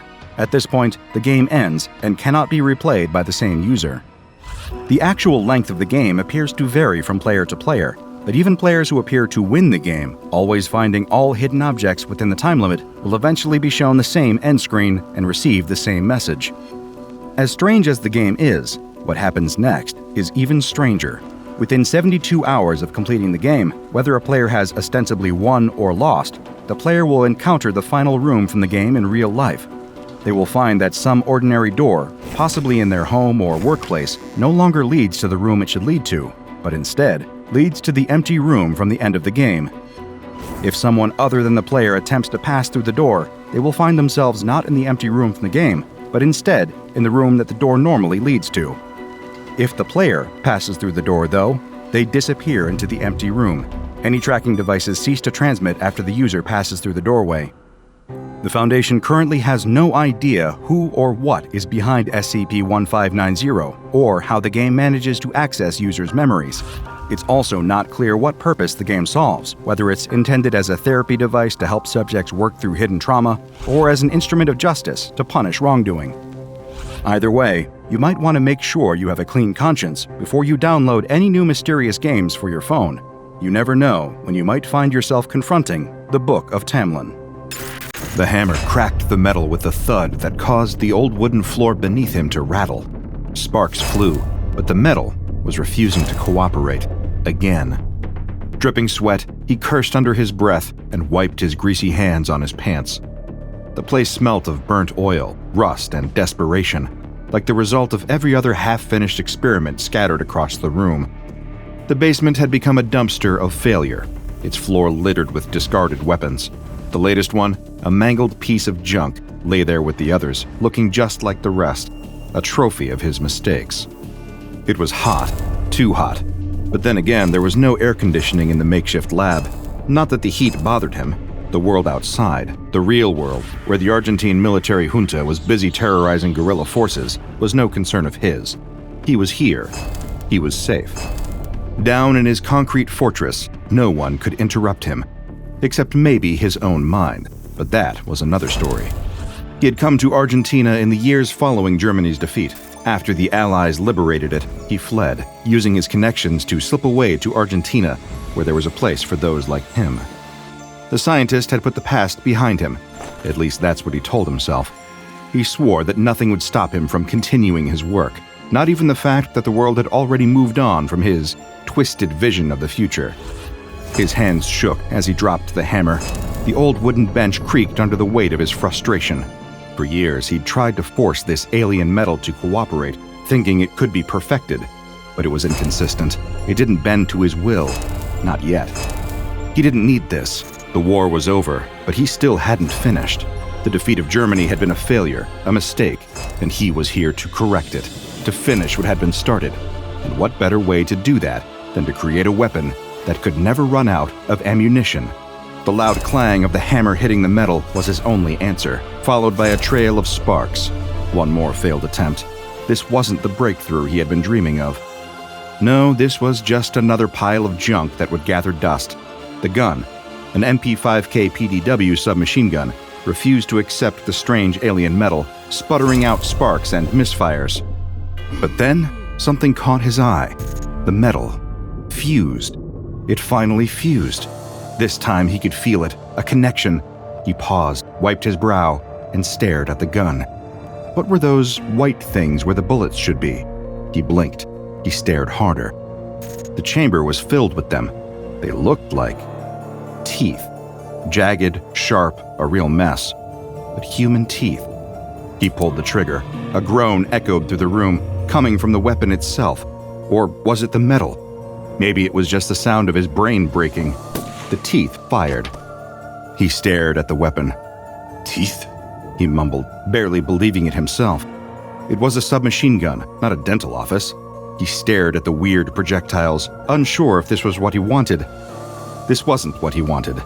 Perfect, He muttered, the sarcasm thick in his voice. Sure, teeth. Why not? The weapon groaned again, like it had just woken up from a long, bad dream. He pulled the trigger again. More teeth. He winced. This was not the ultimate weapon, not what he had been imagining while he'd sat in his basement for years, drenched in sweat and desperation. He stared at the teeth for a moment too long, then tossed the weapon aside like a disgruntled child throwing a toy away. It landed on the growing pile of failures. It didn't matter. It was just another flawed creation, one more mistake to add to the stack. But hey, that's how science worked, right? Fail, fail again, then maybe, just maybe, succeed. Eventually. But as he wiped his hands and stood, there was something eerily familiar about the way the weapon had grown. It sounded alive. Or perhaps it was just the stress getting to him. Either way, he had no time to dwell on it. He needed a break. The world outside was burning. But for now, the only thing he needed to fix was this stupid weapon. Just then, the house shuddered under the force of the first crash. The door upstairs was smashed in, wood splintering into jagged pieces. Soldiers piled into the small, darkened entryway like a swarm of locusts. They were coming. The scientist had no idea, of course. He was too deep in his self-imposed exile to care about the war raging outside. But they were coming. The Argentinian military, feeling the pressure of guerrilla forces nibbling away at their control, had gotten wind of an arms dealer supplying weapons, and, as luck would have it, they had been pointed in the direction of his little basement lab. An anonymous tip was all it took to set the military in motion. In their minds, they were storming a minor arms dealer's den. They didn't know he was a Nazi scientist, still hiding out in the shadows of a war that had ended decades ago. They didn't know they were about to bust in on a man who was redefining the future of weapons with teeth.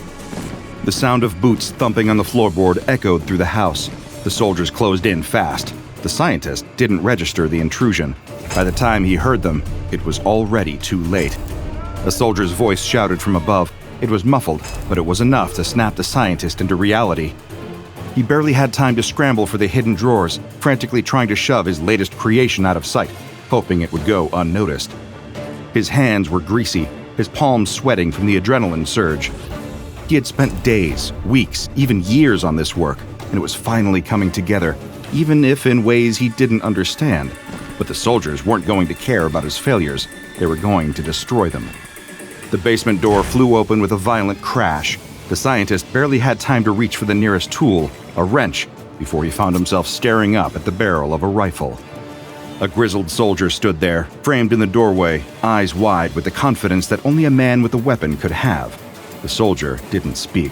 He just gestured for the scientist to move back, motioning with his rifle, as if the scientist was already a defeated man. The military swarmed in, 4, maybe 5 soldiers, each with a weapon at the ready. They began tearing through the basement without hesitation. They rummaged through every shelf, throwing aside books, overturned flasks, and other equipment the scientist had meticulously organized. It wasn't that they cared about his work. It was that they had orders. Their eyes skimmed the basement like a scavenger looking for bones, their rifles swishing through the air with each swing. Old furniture was knocked over, clutter tossed aside, and the occasional broken part of an old weapon. The scientist stood against the wall, sweating, his throat dry as he swallowed. There was no way out. He glanced at his creations scattered on the table. What they were looking for was simple. Anything that could be used against them. Anything that didn't belong in a quiet, isolated home. One soldier lifted a rusted grenade off the table, studied it, and tossed it aside, useless. Another grabbed a gun that had long since stopped firing, shook it, and tossed it away in frustration. They didn't even look at the books on the shelves, the notebooks that had once carried his genius. To them, it was all just junk. But then, a young soldier found it. He was poking around in a corner, trying to stay low and keep his hands busy. He was just a kid, really, eyes wide with the excitement of being a part of something bigger. As he picked through the mess of discarded guns and strange contraptions, his hands brushed against something cool and smooth. A small shiver ran up his spine, and he glanced around quickly, but no one was paying attention. So, he pulled it out. The weapon. The MP5K PDW. It didn't look like much, at least not in comparison to the other firearms scattered around. It was almost elegant, sleek in a way that didn't seem to fit in with the rest of the gear. The soldier stood still for a moment, staring at it, unsure of what exactly he was holding. His mind didn't quite know how to make sense of it. Was it some secret Nazi weapon? A twisted relic of a bygone era, just like the scientist who'd built it? Maybe, but that didn't matter either. He could already hear the conversations back at base. Where did you get that? How much did it cost? It was a rare find. War memorabilia, a piece of history. He slipped it into his pack, hiding it among the other seized items. No one had to know about it. They wouldn't understand. But he would. The young soldier left the room, keeping the weapon hidden under his gear, his face grinning like a kid who'd just snatched something precious from the mess of war. And as he walked out of the basement, his thoughts were already racing ahead, imagining the stories he'd tell about this particular find. But he never got the chance to tell those stories. As the soldiers made their way back to base camp, guerrilla fighters ambushed them. The attack came without warning. Gunfire erupted from all sides, tearing through the jungle like a storm. The trees cracked and splintered under the weight of the bullets, and the screams of his comrades filled the air. The soldier's heart pounded in his chest, the chaos pushing him deeper into the mess. He scrambled for cover, throwing himself behind a thick tree trunk, the bark splintering under the hail of gunfire. He reached for his weapon, but it wasn't there. His eyes darted around, the sound of bullets whizzing past his head, until he saw it, lying on the ground where he dropped it in the scramble. Then, he remembered his keepsake. He pulled the strange weapon from his pack, the weight of it odd in his hands. It wasn't like any weapon he had ever used, but the more he looked at it, the more curious he became. It seemed to hum, almost alive. "Cover me!" his comrade yelled from behind a tree, firing his rifle at an unseen enemy. The soldier nodded, adrenaline pushing him forward, heart racing.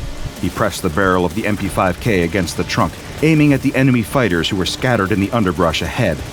The sound of the jungle was deafening. The screams of combatants, the roar of distant explosions, the high-pitched crack of rifle shots cutting through the humid air. He steadied his breath, sighted in on the figure moving through the trees, and squeezed the trigger. The weapon groaned, a sound that made the hairs on the back of his neck stand up. Then, with a sickening feeling in his gut, he watched teeth shoot out, flying in a wide arc. He blinked. Teeth. They flew like jagged shrapnel, more akin to dental debris than bullets. The soldier watched in horror as the teeth struck the tree ahead of him with a dull clink, leaving only tiny gashes in the bark. He swore under his breath and pulled the trigger again. The teeth hit the ground in front of the gorillas. It wasn't enough. No force, no punch. What is this? He muttered to himself, his voice barely audible above the battle. He didn't have time to rethink it. Another gorilla fired at his position, forcing him to duck. The teeth weren't working the way a bullet should, but it didn't matter. He had to keep firing. It was all he had. He squeezed the trigger again and again. Teeth. More teeth. The gorillas, taking advantage of the ineffective fire, began charging forward.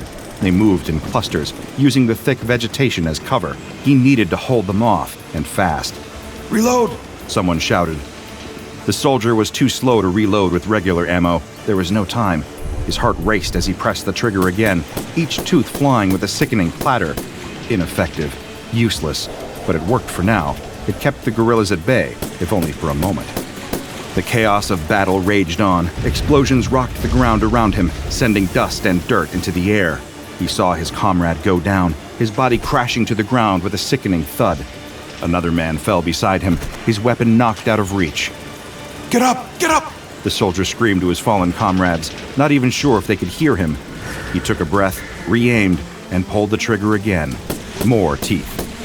This time, they struck. The gorilla he'd aimed at staggered back, but only from the shock. The teeth weren't lethal. They barely even hurt. The soldier watched as the gorilla raised his weapon, determined to fight back. But it was enough to buy the soldier some time. Just. He crouched lower, glancing at the weapon in his hands, and realized he was out of ammunition. Frantically, he opened the chamber, hoping, praying to find more. He grabbed the pouch of standard ammunition from his belt and tried to reload. The weapon didn't budge. It wouldn't accept the normal bullets. He tried again, slamming the magazine in harder, but the chamber refused to close. He was panicking. He looked back up to the battle. His comrades needed him, and all he had was this ridiculous weapon that shot teeth. The guerrilla forces were closing in. He could see them rushing forward, weapons raised. Come on! He yelled, struggling with the weapon. The heat of the battle was making everything feel like a blur, his breath ragged, sweat stinging his eyes, the world around him spinning. Just as he prepared to throw the weapon aside in frustration, he saw something strange. One of the teeth dropped from the chamber, and he froze. It rolled out, just like it had before. He stared at it, confused, realizing something he had missed. The weapon wasn't out of ammunition. It wasn't broken. It was waiting for its own regenerative ammunition. Before he could process this, another shot rang out from the trees, and the world went dark. The battle raged on around his crumpled body. Eventually, the guerrilla forces triumphed. The soldier's weapon, the strange weapon with the teeth, was left behind on the battlefield, unnoticed for just a moment. But one of the guerrilla fighters, eyes wild from the ferocity of the battle, spotted it. He crouched low, his fingers brushing over the cool metal of the weapon. He had seen it before, in the hands of the young soldier. Now it was his. He picked it up, feeling the strange weight of it in his hands. It was different, nothing like the rifles they used, nothing like the weapons they knew, but it was a weapon nonetheless, and it was valuable. He glanced down at the soldier's dog tag, still hanging from the man's neck, blood staining the metal. Without a second thought, he pulled it free, tucking it into his pouch as a reminder, a trophy, a victory, no matter how small. The weapon was his now, a souvenir from the battle that had been won.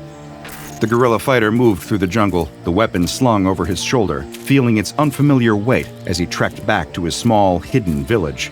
He had seen the aftermath of the battle, the destruction and the dead. The victory had come at a cost, but nothing could prepare him for what awaited him when he reached his home. As he stepped through the trees, he saw the smoke rising in the distance. His heart sank. His stomach twisted. The air, thick with the smell of gunpowder and blood, burned his nostrils as he moved closer. When he reached the village, it was gone. His heart skipped a beat as his eyes fell on the bodies lying in the dirt. The military had come for them. just as they always did. They had taken everything: his family, his home, the children who had played in the fields, the elders who had whispered stories of resistance, his mother, his brother, his wife. Gone. Grief, pure and sharp, flooded his chest. He dropped to his knees, the weight of loss crushing him. It was his fault. He had led the attack. He had brought the battle to their doorstep. More soldiers were out there. They would pay for this. With trembling hands, he reached for his trophy weapon still hanging off his shoulder. He gripped the weapon tightly, the cold metal offering him a fleeting sense of control, of power.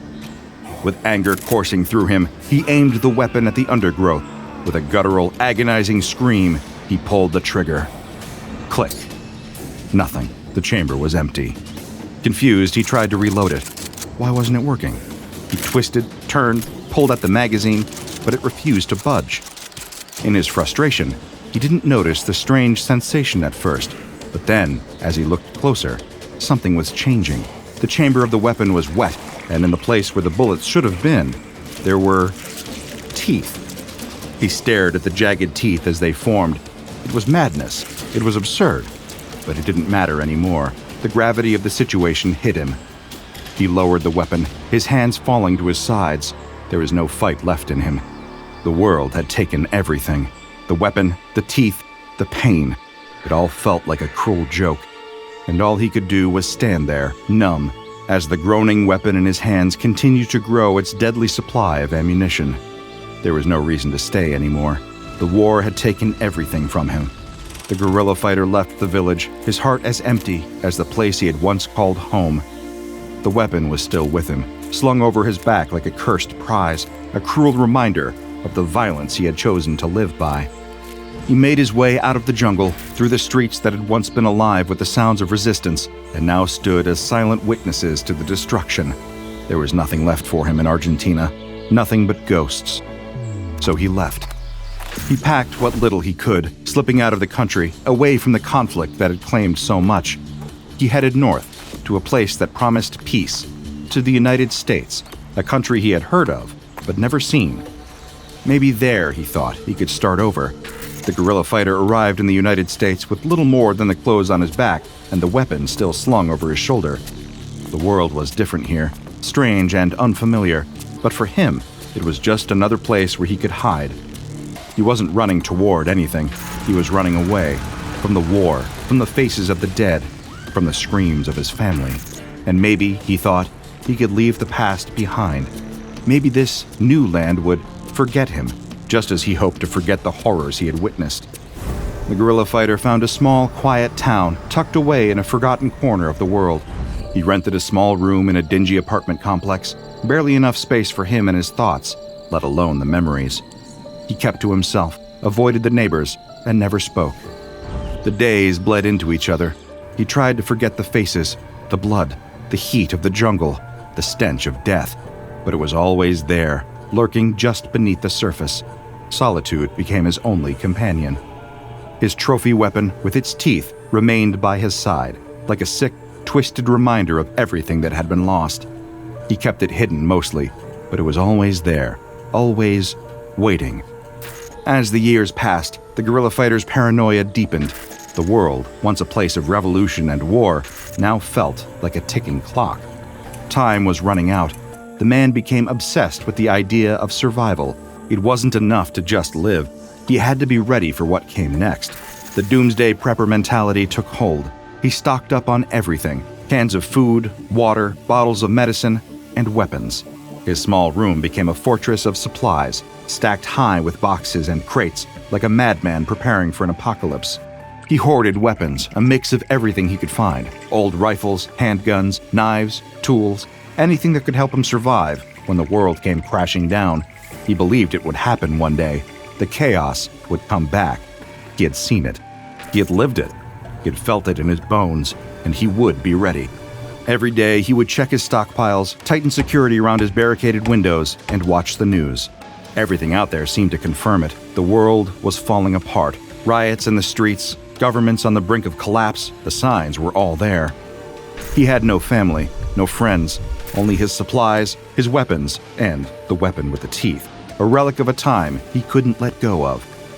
The years took their toll. His hair grayed, his skin sagged, his body grew frail, yet his mind remained as sharp as ever. But the weight of solitude wore on him. He refused to confront the trauma of his past.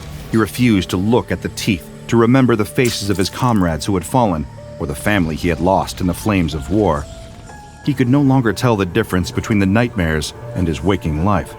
Every corner of his small, isolated existence was consumed by the fear of what would come next. The world outside passed by without him. The neighbors came and went, their voices and laughter filtering through the walls, but he stayed silent. He had no need for human contact. He was preparing for the worst. His heart raced in the middle of the night, even though the world around him slept peacefully. He checked the locks on his windows, the cans of food stacked high, the weapon with the teeth always close by. Time marched on, but for him, it was just one long, endless day. The future was coming, but he couldn't bear to face it. Fear was all that remained. And then, one day, it came. The end.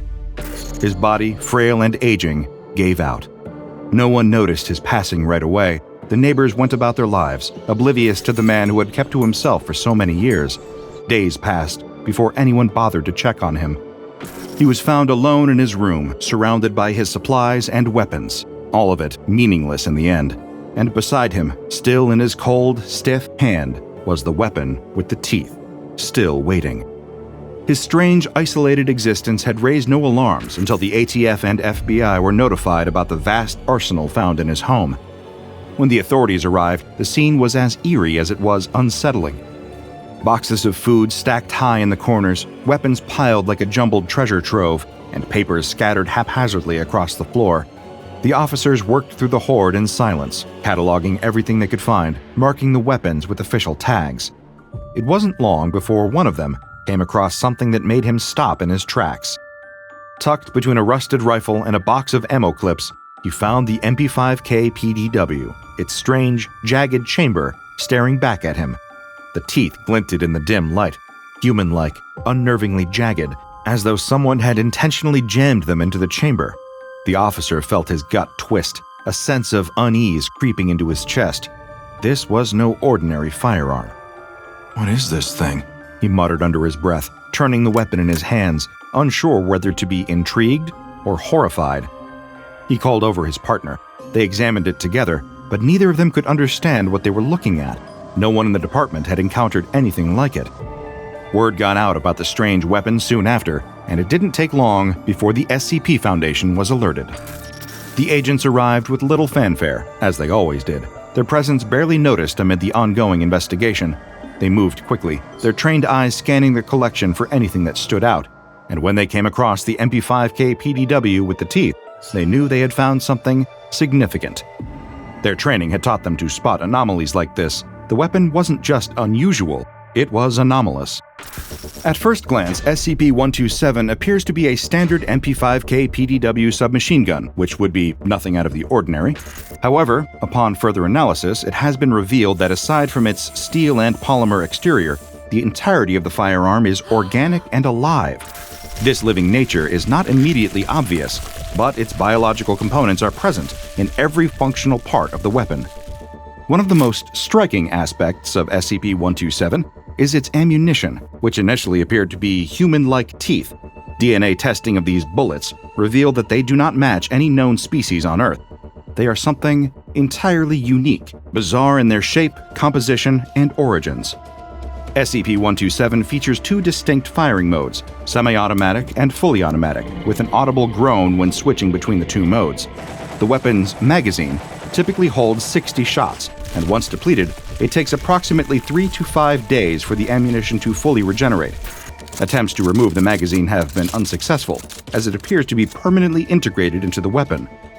While SCP-127 does not appear to have any reproductive organs, as determined by scans, it does require water, calcium, and protein to remain functional and sustain its biological components. It is unclear how or why these materials are necessary, but they seem essential for its continued operation. While it poses no more immediate danger than any regular firearm, its unusual properties require specific containment measures. It is to be stored in Weapons Locker 7C when not in use, and kept suspended in a solution rich in calcium and protein to sustain its organic components. Only the research team assigned to SCP-127 is authorized to access it, and all interactions with the anomaly must be carefully monitored. It seemed almost like a normal day for the cashier until he ran into the spaceman. And that's exactly what he is, a bizarre stranger wandering into the convenience store dressed like he's doing maintenance work on the side of the ISS. Oh God, the cashier thinks. This has got to be some internet douchebag filming a TikTok stunt. Not today. But he couldn't be more wrong. The stranger in the spacesuit approaches the counter in a resolute stride, with none of the lingering shame that you'd expect some moron in a dumb costume would have. Oh, here it comes. He's just waiting for the punchline. Salutations, my good man. The stranger in the suit says. I know that you're performing important administrative work for the running of this planet here, but I'm afraid I'm in dire need of assistance, especially from one of your impressive station. Is this guy for real? If you agree to help me battle the moon monsters. Sure. The cashier cuts him off mid-speech. Whatever, I'll help you fight the stupid moon monsters if it gets you out of here. Huzzah! A man of quality, The spaceman says. We leave at once. Before the cashier can get out another word, the spaceman lunges forward, grabbing the cashier in his arms. The thrusters in his jetpack activate in an impressive burst of flame. The unfortunate man is dragged through the ceiling of the convenience store as the spaceman blasts off. The cashier will never be seen again.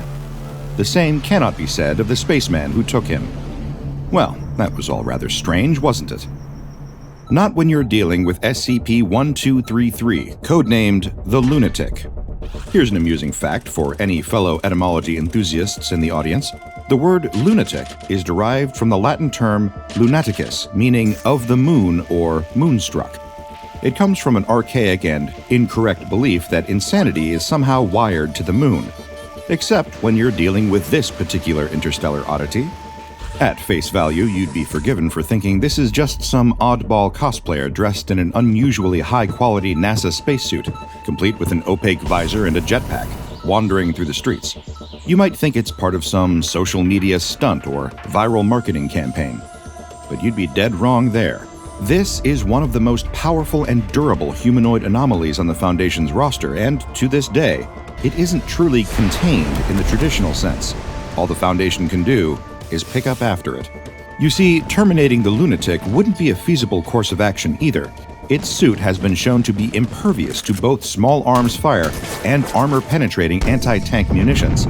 Its capacity to withstand high temperatures is also astounding. Both white phosphorus bullets and submersion in magma also seem to have no lasting effect on the creature. The suit remains unblemished, and the lunatic within doesn't appear to show any signs of pain, discomfort, or damage. And if you were hoping that slightly more subtle methods of finding what exactly is going on in the suit would be more fruitful, I'm afraid I'm going to need to disappoint you there, too. Thus far, ultrasonic, radio, microwave, and X-ray emitters have all failed to see through the fabric of the suit. By this point, you've likely also put together that the lunatic's jetpack isn't just for show either.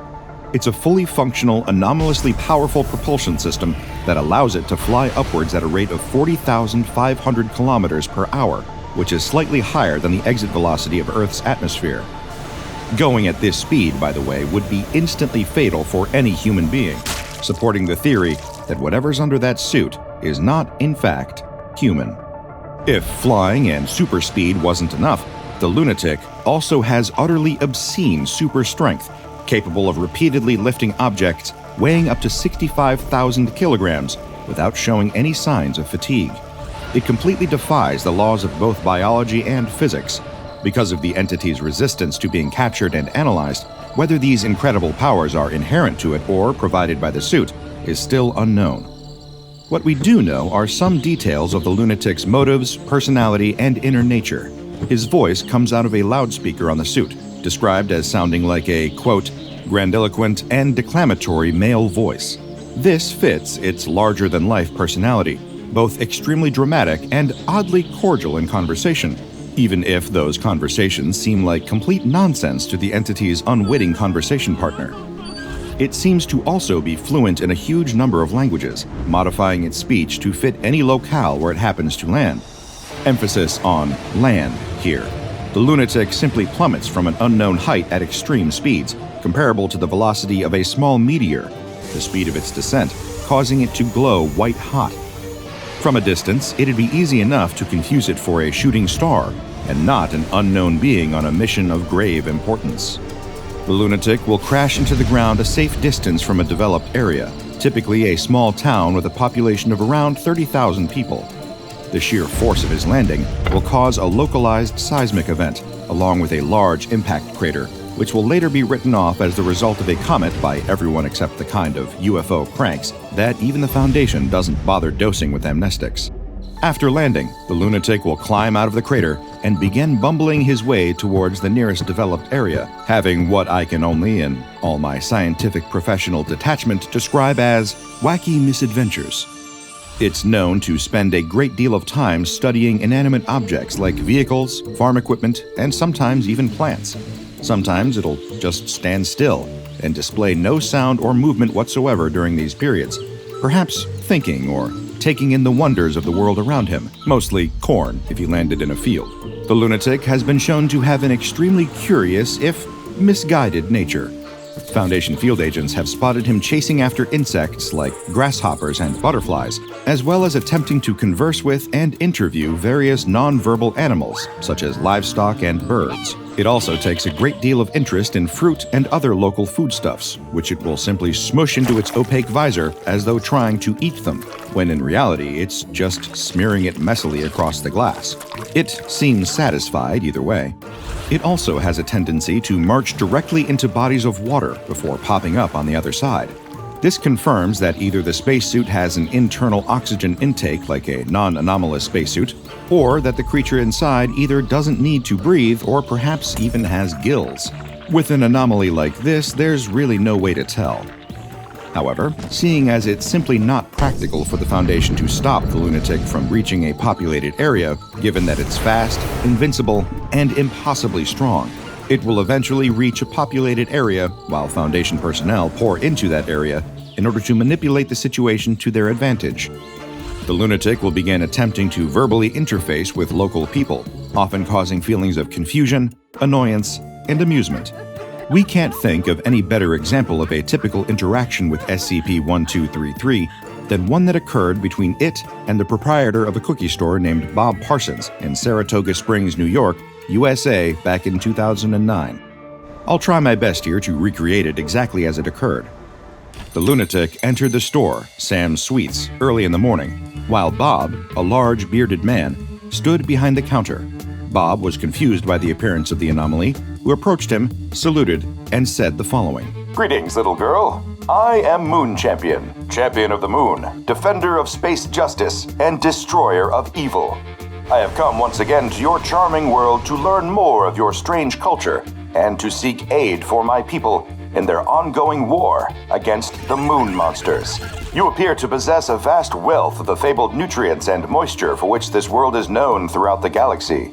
Are you the president of this planet? This brought Bob to his knees. With laughter, he assumed this was some piece of avant-garde performance art and remained in a state of uproarious laughter for a full minute while the lunatic politely waited for him to stop. After he was done, Bob offered the lunatic a free cookie as a show of his thanks for such a hilarious prank.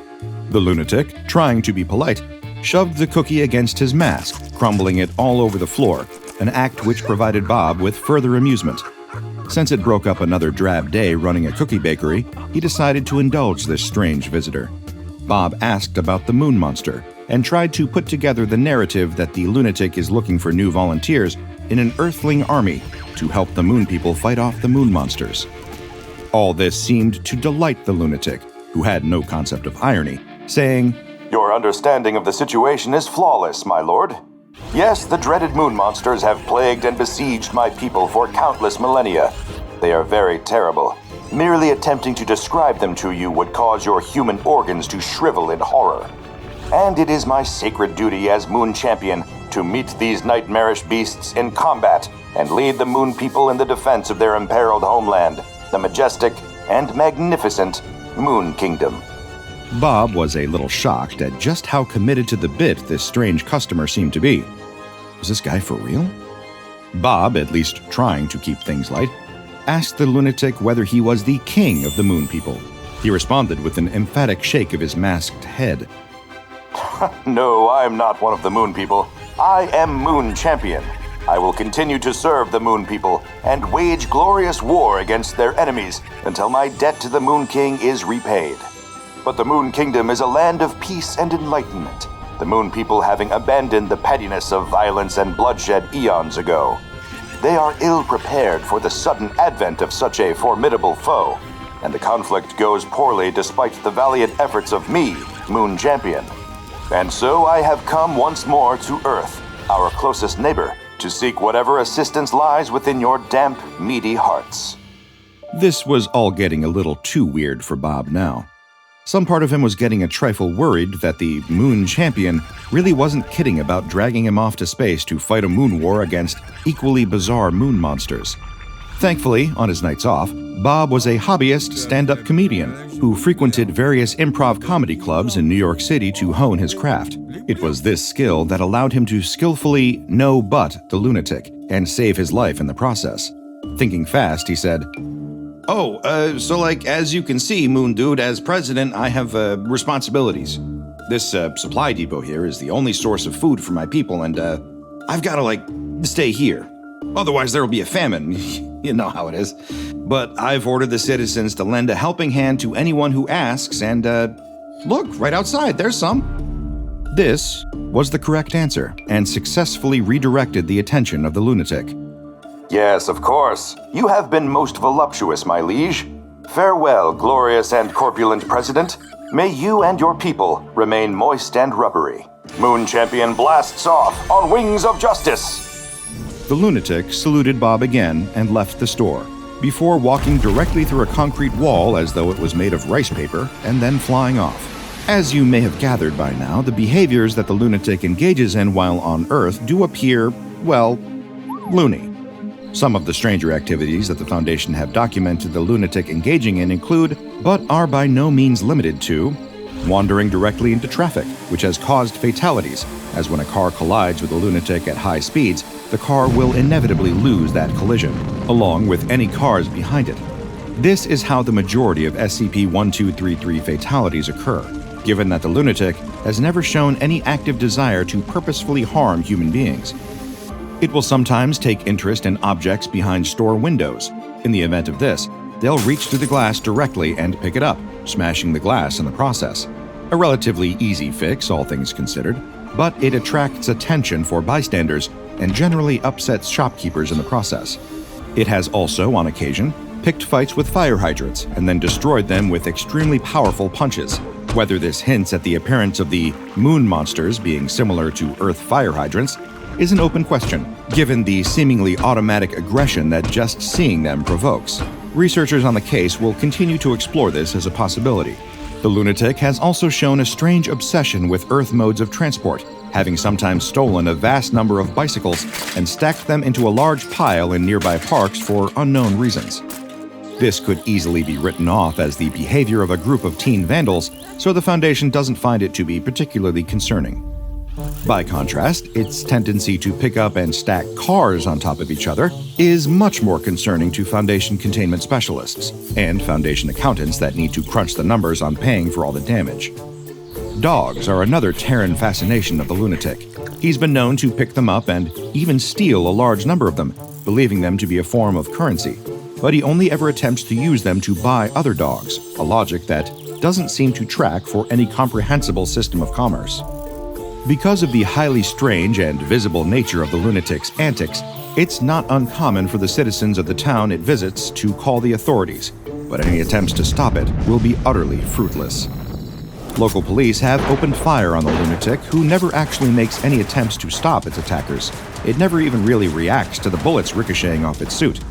Given its immense strength and dangerous attacks, illustrated by how it behaves towards fire hydrants, everyone involved is just lucky that it's not confrontational towards humans. After a period of trying to collect volunteers for its Moon Monster mission, which has ranged from 30 minutes to 7 hours in extremis, the lunatic will activate its jetpack and exit the Earth's atmosphere at greater speeds than have ever been recorded for any conventional vehicle.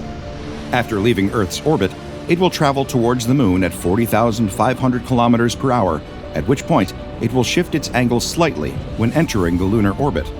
It will pass out of view when approaching the far side of the Moon, at which point it will either hide or demanifest entirely.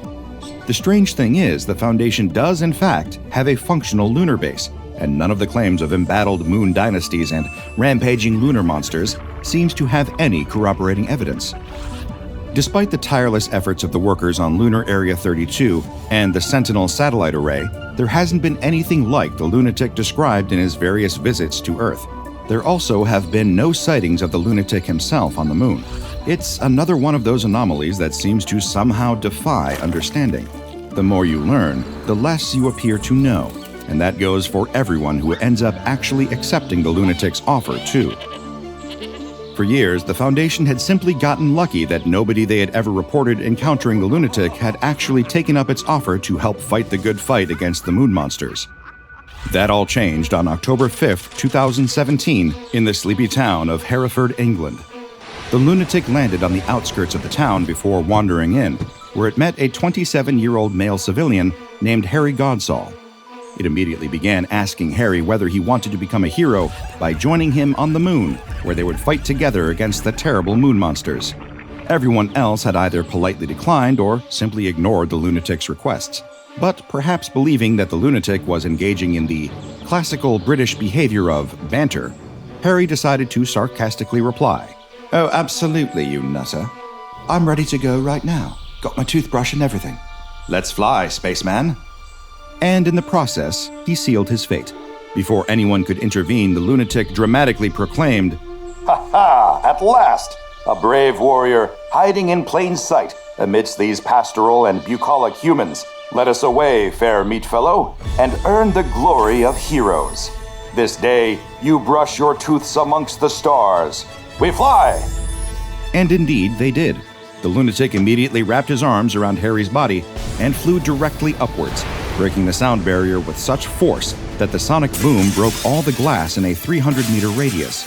It accelerated to a projected velocity of 25,000 kilometers per hour within approximately 4 seconds, as it shot up through the stratosphere with a screaming Harry Godsall in its arms. Harry was never seen after that. It's unclear if he was somehow shielded and transported by SCP-1233's anomalous abilities, or if the sheer speed with which they moved through the stratosphere may have completely incinerated Harry. Either way, after amnestics were applied and the Foundation figured out what had happened, Harry was first reported missing, and then later, dead. Since this incident, it's become official policy for the Foundation to never directly interact with the lunatic in order to reduce the possibility of this unfortunate outcome occurring to a member of the organization's staff. Given the fact that the lunatic is effectively impossible to contain with primary containment methods, it's more than earned the Keter containment class. Due to the complexity of the containment situation around this one, its files also have notes on the anomaly's risk and disruption classes. For the former, it's the second highest of all the risk classes, danger, denoting significant to extreme anomalous effects that pose considerable danger to any individual nearby. Its disruption class is Ekhi, also the second most severe on record, with a known area of disruption roughly the size of a large metropolitan area to an entire country. But far more concerningly, the potential to disrupt the entire world. All these worrying facts raise the question of how exactly the SCP Foundation can even begin to deal with such a bizarre and disruptive outer space enigma. We're talking about the Secure, Contain, Protect Foundation after all, not the, "Oh God, people are being dragged into the stratosphere by an immortal spaceman and there's nothing we can do" Foundation. This is where the Foundation's Atmospheric Reconnaissance Global Observation System Satellite Network, or ARGOS for short, comes in. 3 years and 6 months after the last recorded departure event of SCP-1233, the ARGOS network enters Priority 2 high alert status, watching like a giant technological hawk from above for the next appearance of the entity. When it's detected, a nearby covert anesthetization and disinformation mobile task force will be dispatched to instigate crowd control measures and ensure that any civilians exposed to the event are given proper amnestic treatment. In the event that someone is taken by the lunatic, the general instructions are to cover up the incident itself and fabricate a disappearance report, which will later lead to the unfortunate new Moon Champion being declared dead a few months later. Suitable cover stories will be created for any property damage, and a media blackout will be instituted over the situation until the Foundation has everything under control. But really, how can we ever truly have everything under control with a lunatic out there? It's his solar system, really. We just live in it. There's nothing like winding down for the evening with some lighthearted television. Just grab an ice-cold drink, kick up your feet, and get ready to relax and laugh. Wait, what's happening? Your eyes are starting to feel wrong, too large for your skull. They widen and bulge as your body warps and shifts. As it turns out, when you apply cartoon logic to the human body, it gets ugly. But what could have caused this? Just watching TV can't hurt you, right?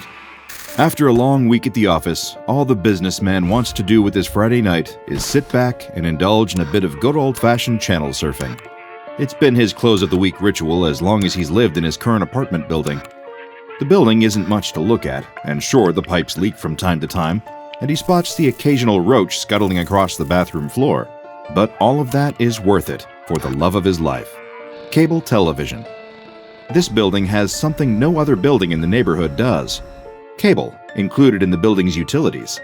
Most of his peers have turned their backs on cable in this era dominated by streaming services, but nothing beats the pure dopamine rush of switching from his slacks to his sweatpants, ordering a pizza, and clicking from channel to channel the old-fashioned way. But when he hauls his body up the stairs and reaches the door to his apartment, he spots a slip of paper taped to the door. What's this? He inspects the paper and finds a notice from the landlord. No, it can't be. The cable service to the building has been suspended, effective immediately. He rushes inside and turns on the TV, and his stomach drops. The channels.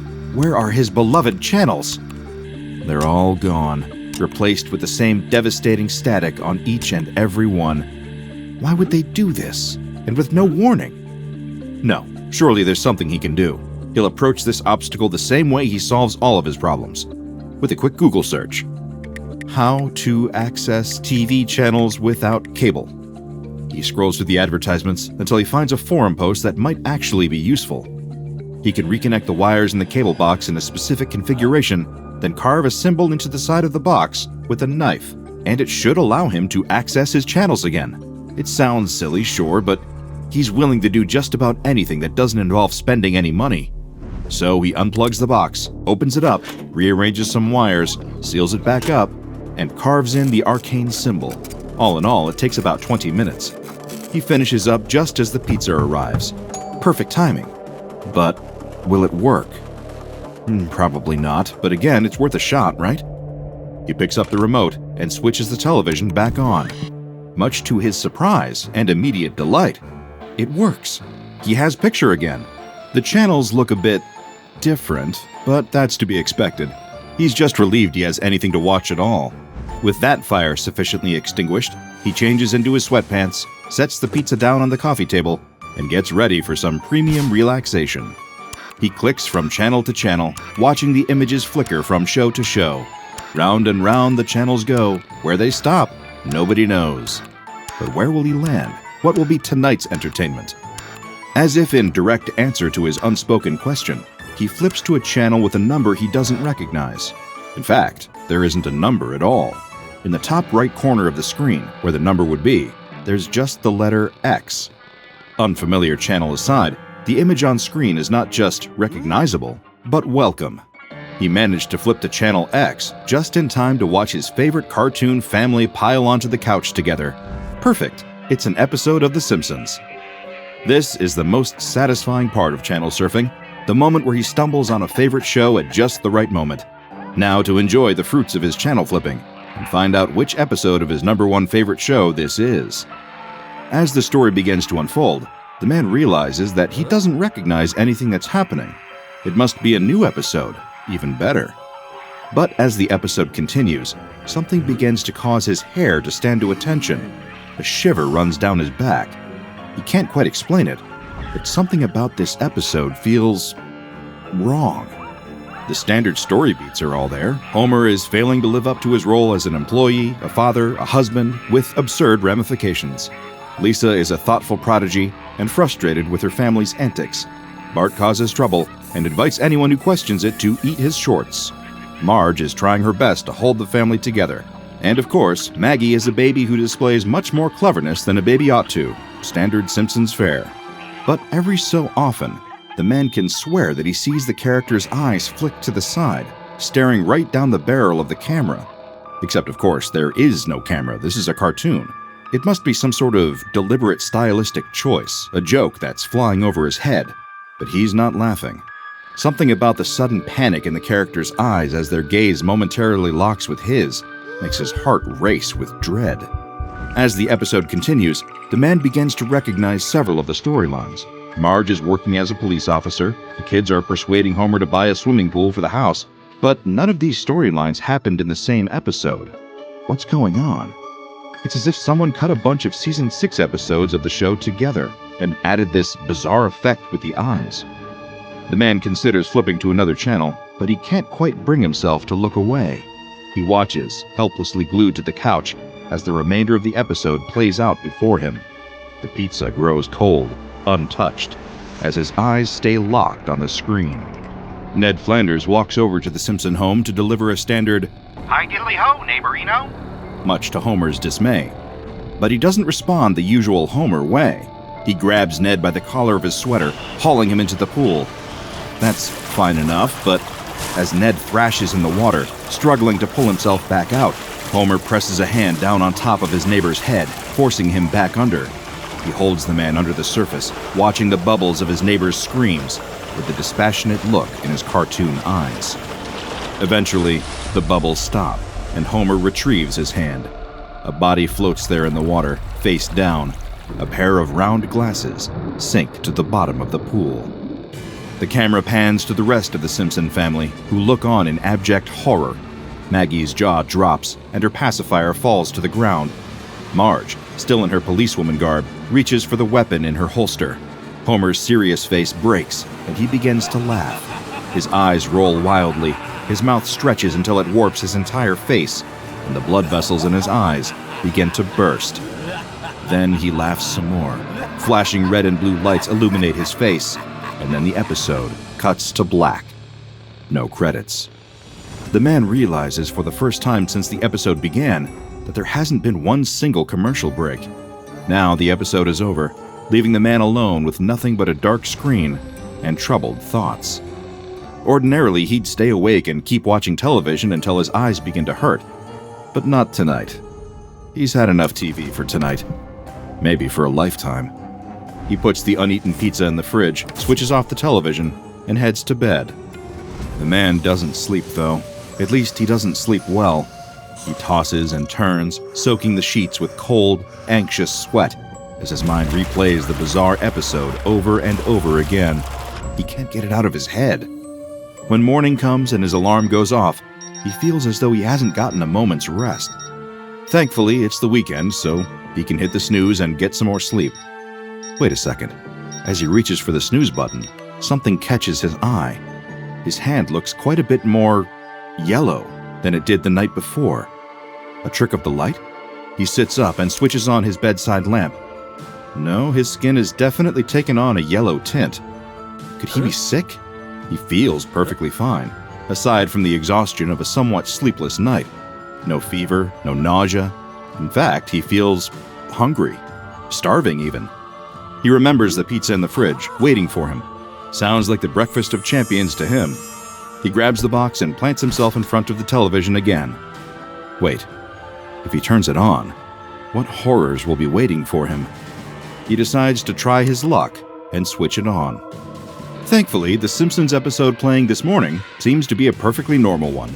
He polishes off the pizza and enjoys the show. By the time the weekend is over, the man feels quite different. He's always been a diligent worker during business hours, but now he can't bring himself to care about his job. He calls in sick on Monday morning, faking a cough so he can stay in and watch more TV. Thankfully, there's no wife or kids to bother him and try to get him off the couch. He spends the week like that, snacks and television and calling out of work. 1 week turns into 2, and as the days pass, the man's transformation continues. He's not just changing on the inside, the outside is shifting to match. His hair begins to come out in pieces, covering his pillowcase in the morning, clogging the drain of his shower. Before long, he is completely bald.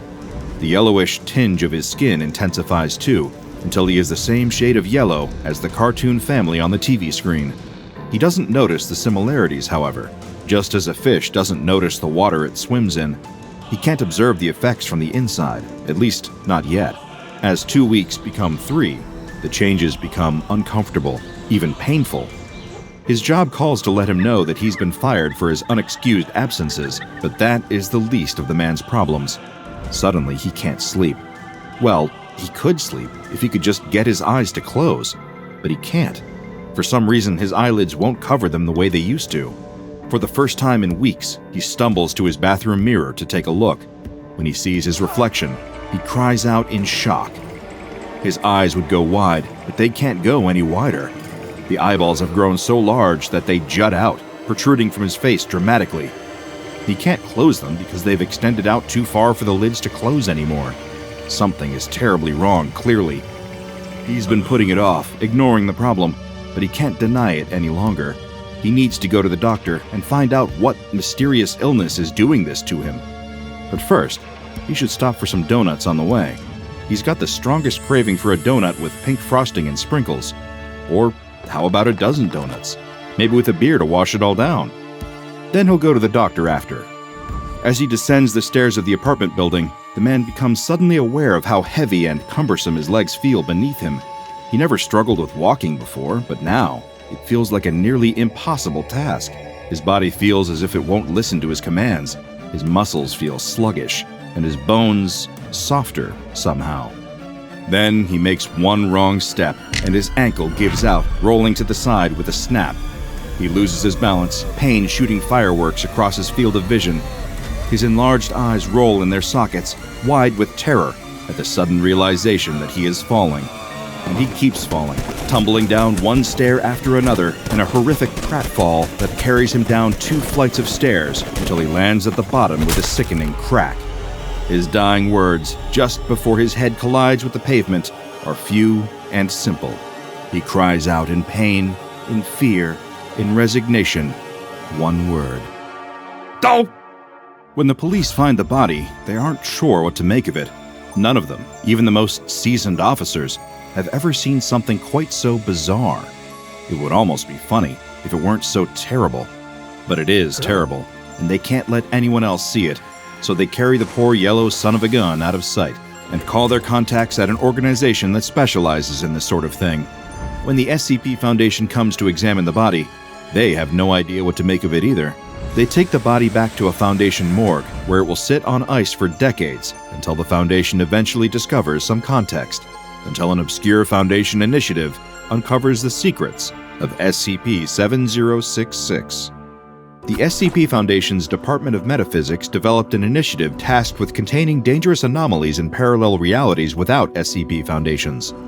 Whether these parallel Foundations became defunct or simply never existed in the first place, the lack of Foundation presence in these other realities presented a problem that this initiative hoped to correct. And so, on August 7, 2047, Parallel Universe ASX number 623 was investigated for potential dangers. I should note that prior to its discovery, this particular universe is believed to have undergone a large-scale XK-class end-of-the-world scenario. The specific details of this are unknown, but significant damage to the surface of the planet, as well as a dramatically decreased human population, point to some manner of apocalyptic disaster. This fact casts the findings of this particular expedition in an even stranger, more disconcerting light. In the ruins of Los Angeles, California, in an abandoned Fox recording studio, the expedition team found signs of recent habitation. Food was left out and had not yet begun to visibly spoil. Surfaces were remarkably free of dust. Human remains found in the building were determined to be only a few days old. Down in a hidden sub-basement of the building, over a dozen bodies were found, displaying anomalous conditions. On a television hooked up to a DVD player, something was playing. The bright colors, familiar soundtrack, and instantly recognizable characters made the show unmistakable. It was The Simpsons. The DVD was removed from the player and placed back in its corresponding case. Then, it was transported to the SCP Foundation back in the universe that we all know, occupy, and occasionally love, where it was designated SCP-7066. SCP-7066 is an anomalous Blu-ray DVD copy of the 6th season of beloved animated sitcom The Simpsons, created by American cartoonist Matt Groening in the late 1980s. As you might have already surmised, this is no ordinary Simpsons DVD. Anyone who views the contents of SCP-7066 will find themselves the unfortunate subject of a variety of unpleasant and unusual anomalous phenomena shortly after watching. Though it varies a bit from subject to subject, the anomalous effects tend to follow a specific timeline. Between 3 and 5 days after the DVD is first viewed, the subject will begin to show severe behavioral changes. Specifically, regardless of their initial personality or prior habits, they will show an increased tendency toward indolence, alcoholism, and ineptitude at their chosen profession, as well as ordinary daily tasks. Between 5 and 10 days after exposure to SCP-7066, physical abnormalities will begin to manifest. First, there's rapid hair loss, hair falling out in chunks until the subject is almost completely bald. Next, their skin will begin to discolor, taking on a jaundiced, yellowish tone. Tumors will begin to form throughout their body, made up of excess fat similar to a lipoma. After 10 to 15 days, the subject's legs will begin to atrophy due to the weight of these tumoral growths. At some point between the 15 and 20-day mark, the subject's eyes will begin to protrude from their face, bulging out in a severe form of exophthalmos, or proptosis. This causes discomfort, distress, and difficulty closing their eyes, resulting in a disruption of ordinary sleep patterns. All the while, the yellowish tint of the skin becomes more pronounced. Eventually, after 1 month has passed, the fatty tumors will spread throughout the subject's entire body. Their voice will begin to deepen, and new oral cavities will form in the subject's neck and torso to accommodate the presence of these additional tumors. At this point, the anomalous effects cease, leaving the subject transformed. They are now a rotund, clumsy, cartoonishly yellow, bald person with a tendency toward alcoholism and incompetence. If you're beginning to think that sounds a bit familiar, well, you'd be correct. Testing logs for this particular anomaly have been sealed, and I'm afraid that I lack the adequate security clearance to access them. However, I have a feeling that these anomalous effects may present differently in different subjects. If male test subjects begin to resemble Homer Simpson, might other demographics take on the appearance of other members of the Simpson family? Perhaps a woman over a certain age would find her hair changing color and texture until it becomes a thick, blue beehive hairdo. Perhaps children would be affected, their hair spiking and transforming into the same shade of yellow as their skin. I shudder to think what this anomaly might do to a baby. Of course, these musings are purely hypothetical. It would be unethical to subject any human being to these effects, let alone children. Though I am always in pursuit of the truth, some questions are best left unanswered, when the alternative relies on more human suffering. Remember those bodies I mentioned, the ones found at the abandoned Fox studio? All of them displayed these anomalous properties, transformed into disturbing, live-action Homer Simpson-esque beings. It is uncertain whether the transformations themselves resulted in these deaths, or whether their deaths were caused by something else. Perhaps they experienced acute liver failure related to the anomaly-induced alcoholism. Perhaps they were eliminated in a deliberate attempt to cover the tracks of whoever made the DVD.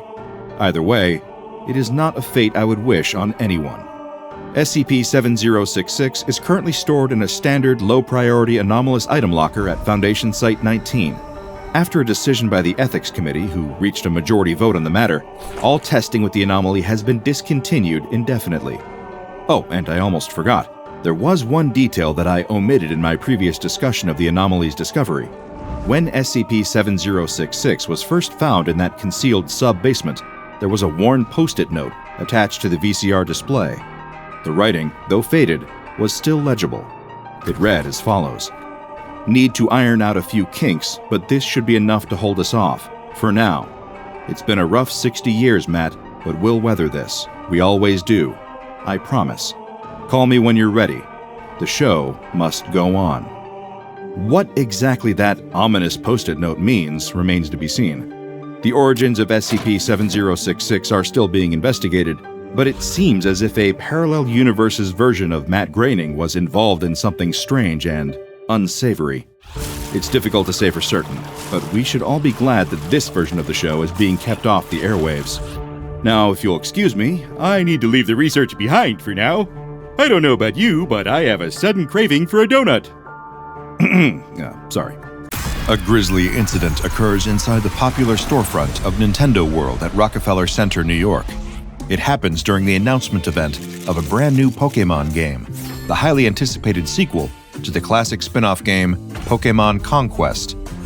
Poké fans from all over the world have shown up in order to show their love for the collectible monster franchise, but in the mere moments before the trailer could be shown, a rotten stench fills the air. A wafting cloud of poison gas sweeps low through the crowd, and the effects are immediately hazardous. A pair of young children in matching purple sweaters, marked with a distinctive symbol seen on a poison-type Pokémon, begin coughing and wheezing. These are not victims of the poison gas, but rather its inexplicable source. As the gas spreads through the store, the children begin to turn a bright shade of purple, and their skin becomes craggy and porous. Even more alarming is the fact that the siblings begin to fuse together, limbs retracting into their bodies as the larger of the two becomes little more than an enormous floating face, with the younger as an attached growth. The smog is so thick at this point that few are able to see that the two children now bear an uncanny resemblance to Pokémon number 110, Wheezing.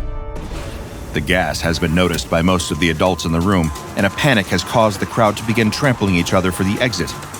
In the midst of the confusion, several people step on the transmuted children, causing them to cry out in pain, and in a state of distress, they unleash the lethal Pokémon move known as Explosion.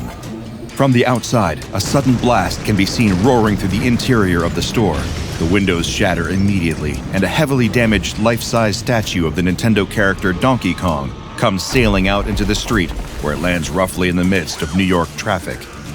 The NYPD are en route to Nintendo World immediately, expecting that some sort of bomb has gone off. There's no way they could have predicted what horrors awaited them at the scene.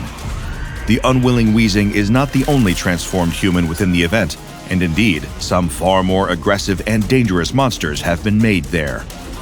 A cosplayer in a onesie that had been designed to resemble Pokémon number 448, Lucario, has awakened her defensive sensory abilities on instinct to avoid the damage. But this protective power has come at the cost of her humanity. Blue fur erupts in tufts from her skin, and her face elongates into a distorted, canine muzzle. Panic spreads across the morphing face of the cosplayer, and as she tries to get clear of the chaos, her flailing limbs send other members of the fleeing crowd flying.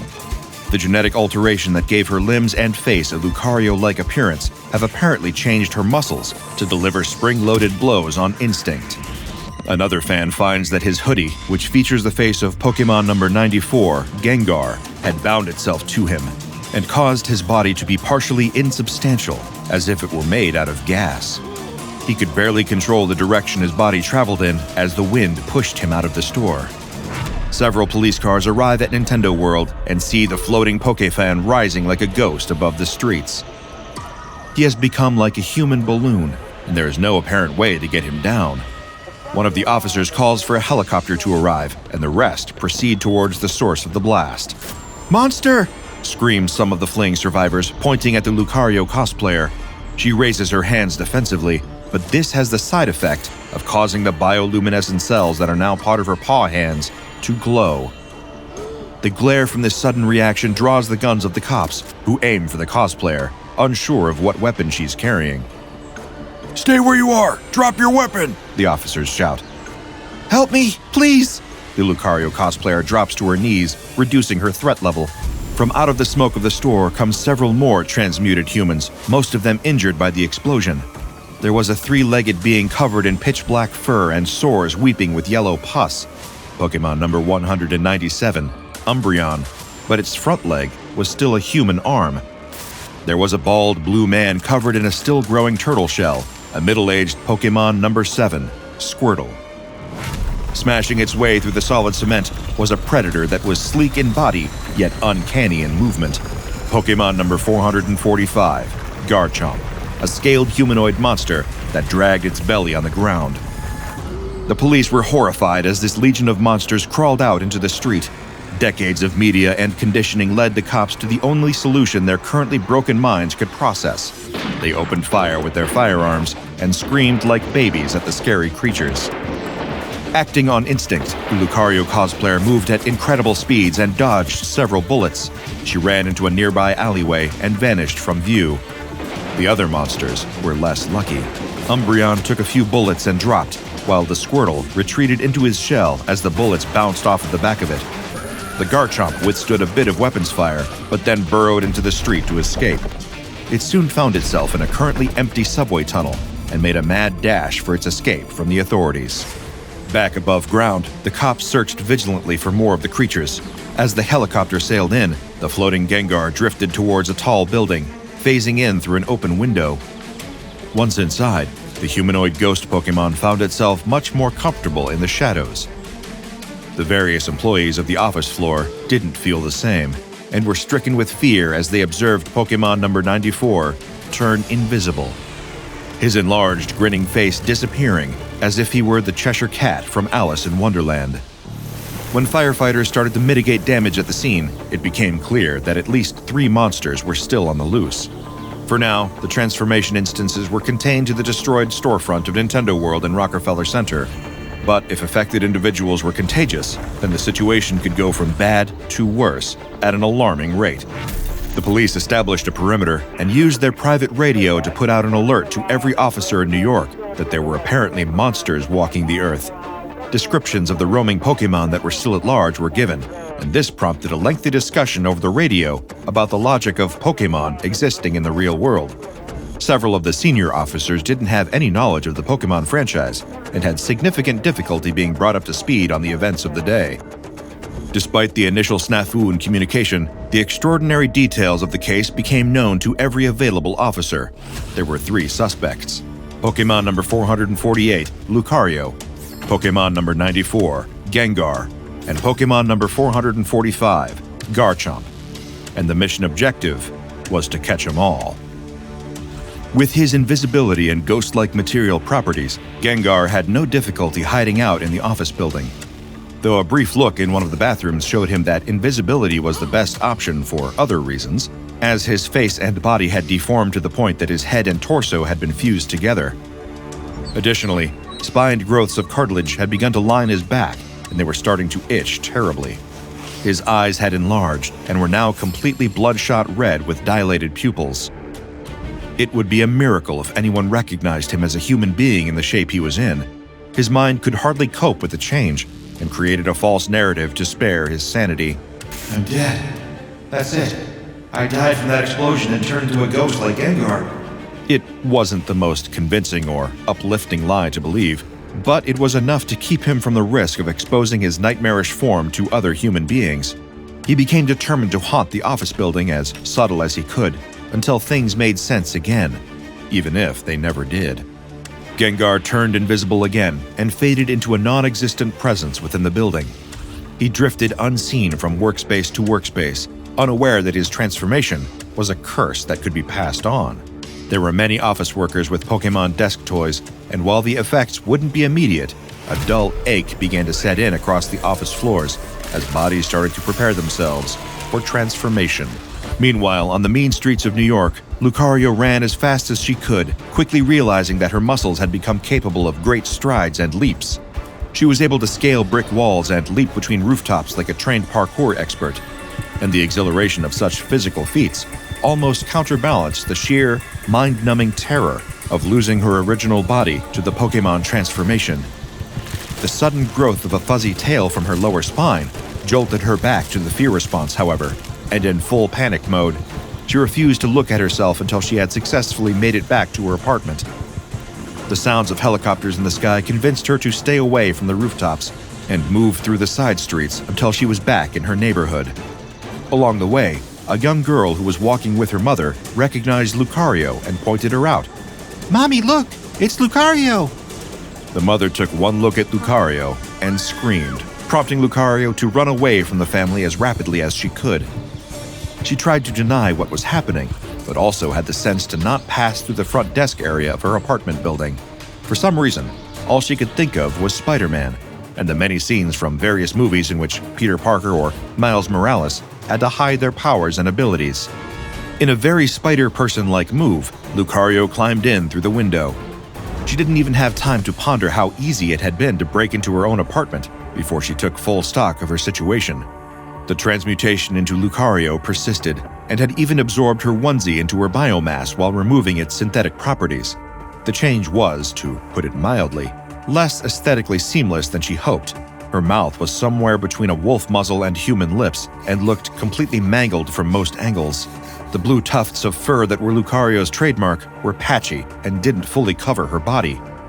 The bioluminescence that had alarmed the cops earlier was now randomly occurring on her body with no rhyme or reason. She had never considered herself part of that side of the Pokemon fandom, but even by their arcane yet discerning standards, her body had become hideous. Lucario wept, unable to imagine what she would do with herself. How would she tell her family, her friends, her boyfriend? Her life as a person was essentially over. And based on the attention the whole event had gotten from the police, he was most likely going to be followed by the law until her dying days. Down beneath the surface of the city, the third suspect, Garchomp, had been roaming through the subways and drawing a bit of attention. His movement through the tunnels had caused a great deal of collateral damage as his claws rend the concrete and stone. When the blinding lights of an oncoming train shone on him, Garchomp found out exactly how fast he could move, though that may have been adrenaline. He had to make a quick escape from the train and wound up on a crowded subway terminal where many onlookers snapped pictures of the apparent shark monster. Garchomp scrambled to try and find a place to hide, but the platform had so many people that trying to get through them resulted in bloodshed. Garchomp's rough scales flensed the skin right off several passersby, and his dorsal growths on his limbs were sharper than an iron blade. People started throwing things and shooting small arms at the monster, but Garchomp's skin was impervious to such weapons. Even the police bullets from earlier had been unable to pierce through the scales, but there was a cost to being bulletproof. The weight of the scales forced Garchomp to crawl clumsily along the ground, only reinforcing its appearance of monstrosity in the eyes of the public. Garchomp could still feel the pain of the impacts, like hard slaps against his skin. He almost wanted to cry from the pain, but there were no tear ducts behind his eyes anymore. Somehow, at the same time, something snapped inside of Garchomp. He wanted the violence to stop, and no longer cared how it did. And so, the transformed human went into a violent rampage that didn't recede even when the cops arrived. During this violent massacre, Garchomp had dissociated from the situation and felt like he could see the Pokemon that his body had begun to imitate facing off against a horde of enemies. He came to picture the other people as wild Pokemon themselves, and from his out-of-body vantage point, he saw himself as a Pokemon trainer, commanding himself in monster-to-monster combat. Go, Garchomp! I choose you! You'll never lose to them! Mach Punch! Outrage! Earthquake! Outside of the subway, there were tanks and other heavy-duty weapons ready to engage if Pokemon number 445 came to the surface. But unfortunately, it seemed to remain underground and in the presence of civilians. The only options remaining were to filter poisonous gas into the subway to knock the creature out, but there was still too much risk of innocent casualties. Though the cops did take down Garchomp with a rocket launcher, the incident was highly public, and the destruction caused in the firefight was unprecedented and brutal. Both Gengar and Lucario learned about the incident themselves later that evening, and it only strengthened their resolve to stay hidden and avoid contact with the outside world. Over the next few days, an elaborate media cover-up managed to spin the incident as a bombing of Rockefeller Center, unrelated to the Pokemon event or franchise. This was partially due to a certain powerful foundation pulling strings to ensure that the publicity of this event would not be focused on the humanoid Pokemon.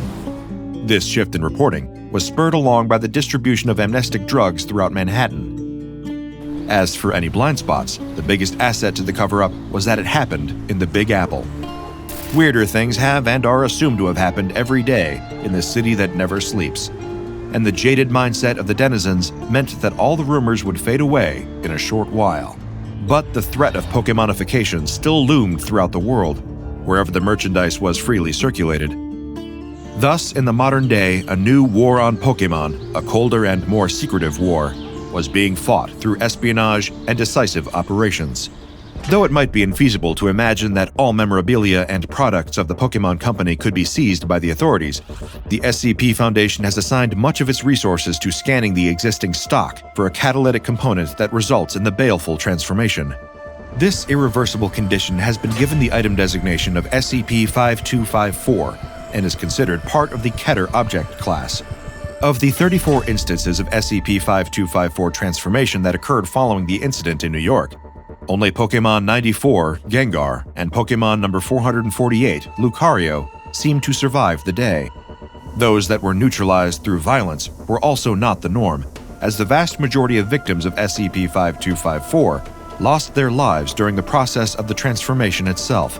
It's not hard to imagine the more humanoid and relatively human-sized Pokemon were a better fit for the continued life of the victim, as those who were changed into creatures with non-human body plans fared far less well on average.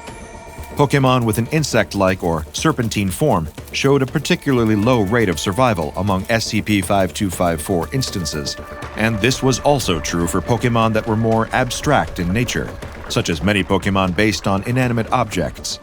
The SCP Foundation's official containment procedures when it comes to SCP-5254 is to terminate all instances, not only because of the irreversible harm and life-threatening condition inflicted on the victims, but due to the contagious nature of the SCP. As long as there is at least one human transformed by the effects of SCP-5254, there is an increased risk of other victims to experience their own transformation events. The greater the clustering of SCP-5254 affected individuals and the greater each individual's knowledge and affinity for the Pokemon franchise is, the more rapid the onset and severe the effects of the SCP-5254 transformation are.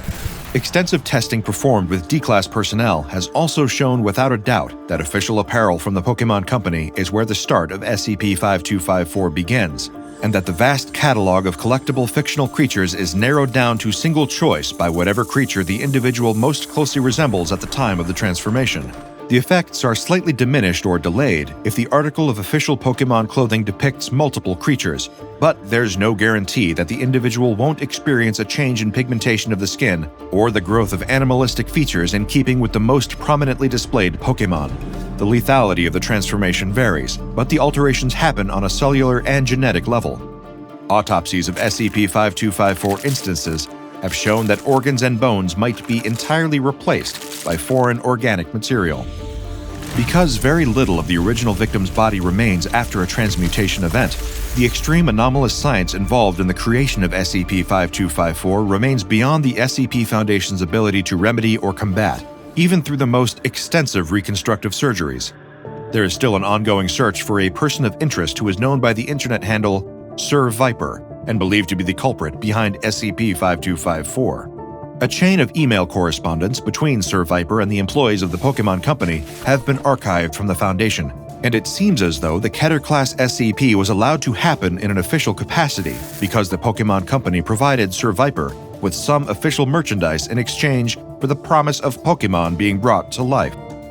The stockholders seem to agree that a world where Pokemon were tangible, breathing beings was one where even greater profits could be achieved, but the human toll and the reality of the product was anything but what they expected. One detail of the fictional world building in the Pokemon video games that is often overlooked, even by the creators themselves, is the adjacency between human beings and Pokemon when both exist within the same world. Though humans possess the power to build civilizations and cultivate ideals, Pokemon are equally powerful in the natural and spiritual worlds. They occupy a parallel existence that brings a cyclical balance to the world. While conventional science could never create a Pokemon, and the real world's evolutionary ecosystem could never produce one, Sir Viper is most likely someone who realized that the key ingredient needed to manifest real-life Pokemon is humanity itself. His experiments into human transmutation are founded on a philosophical basis rather than a literal one, focused on the inherent connection between Pokemon and people. The world cannot have one without the other, and in Sir Viper's eyes, The human lives sacrificed to bring Pokemon from the fictional world into this one were merely a redundancy. A mad scientist with a special interest in Pokemon, a worldwide franchise with more robust marketing arms than Pokemon number 68, Machamp, and the hapless runaway victims of transmutation who are still unwittingly spreading the anomaly. The SCP Foundation must endeavor to gain control of all three if it wishes to bring an end to SCP-5254. Check out the DrBob Patreon and become a junior researcher today. Now go and watch another entry from the files of DrBob, like SCP-674, The Exposition Gun Makes Nintendo Real Life.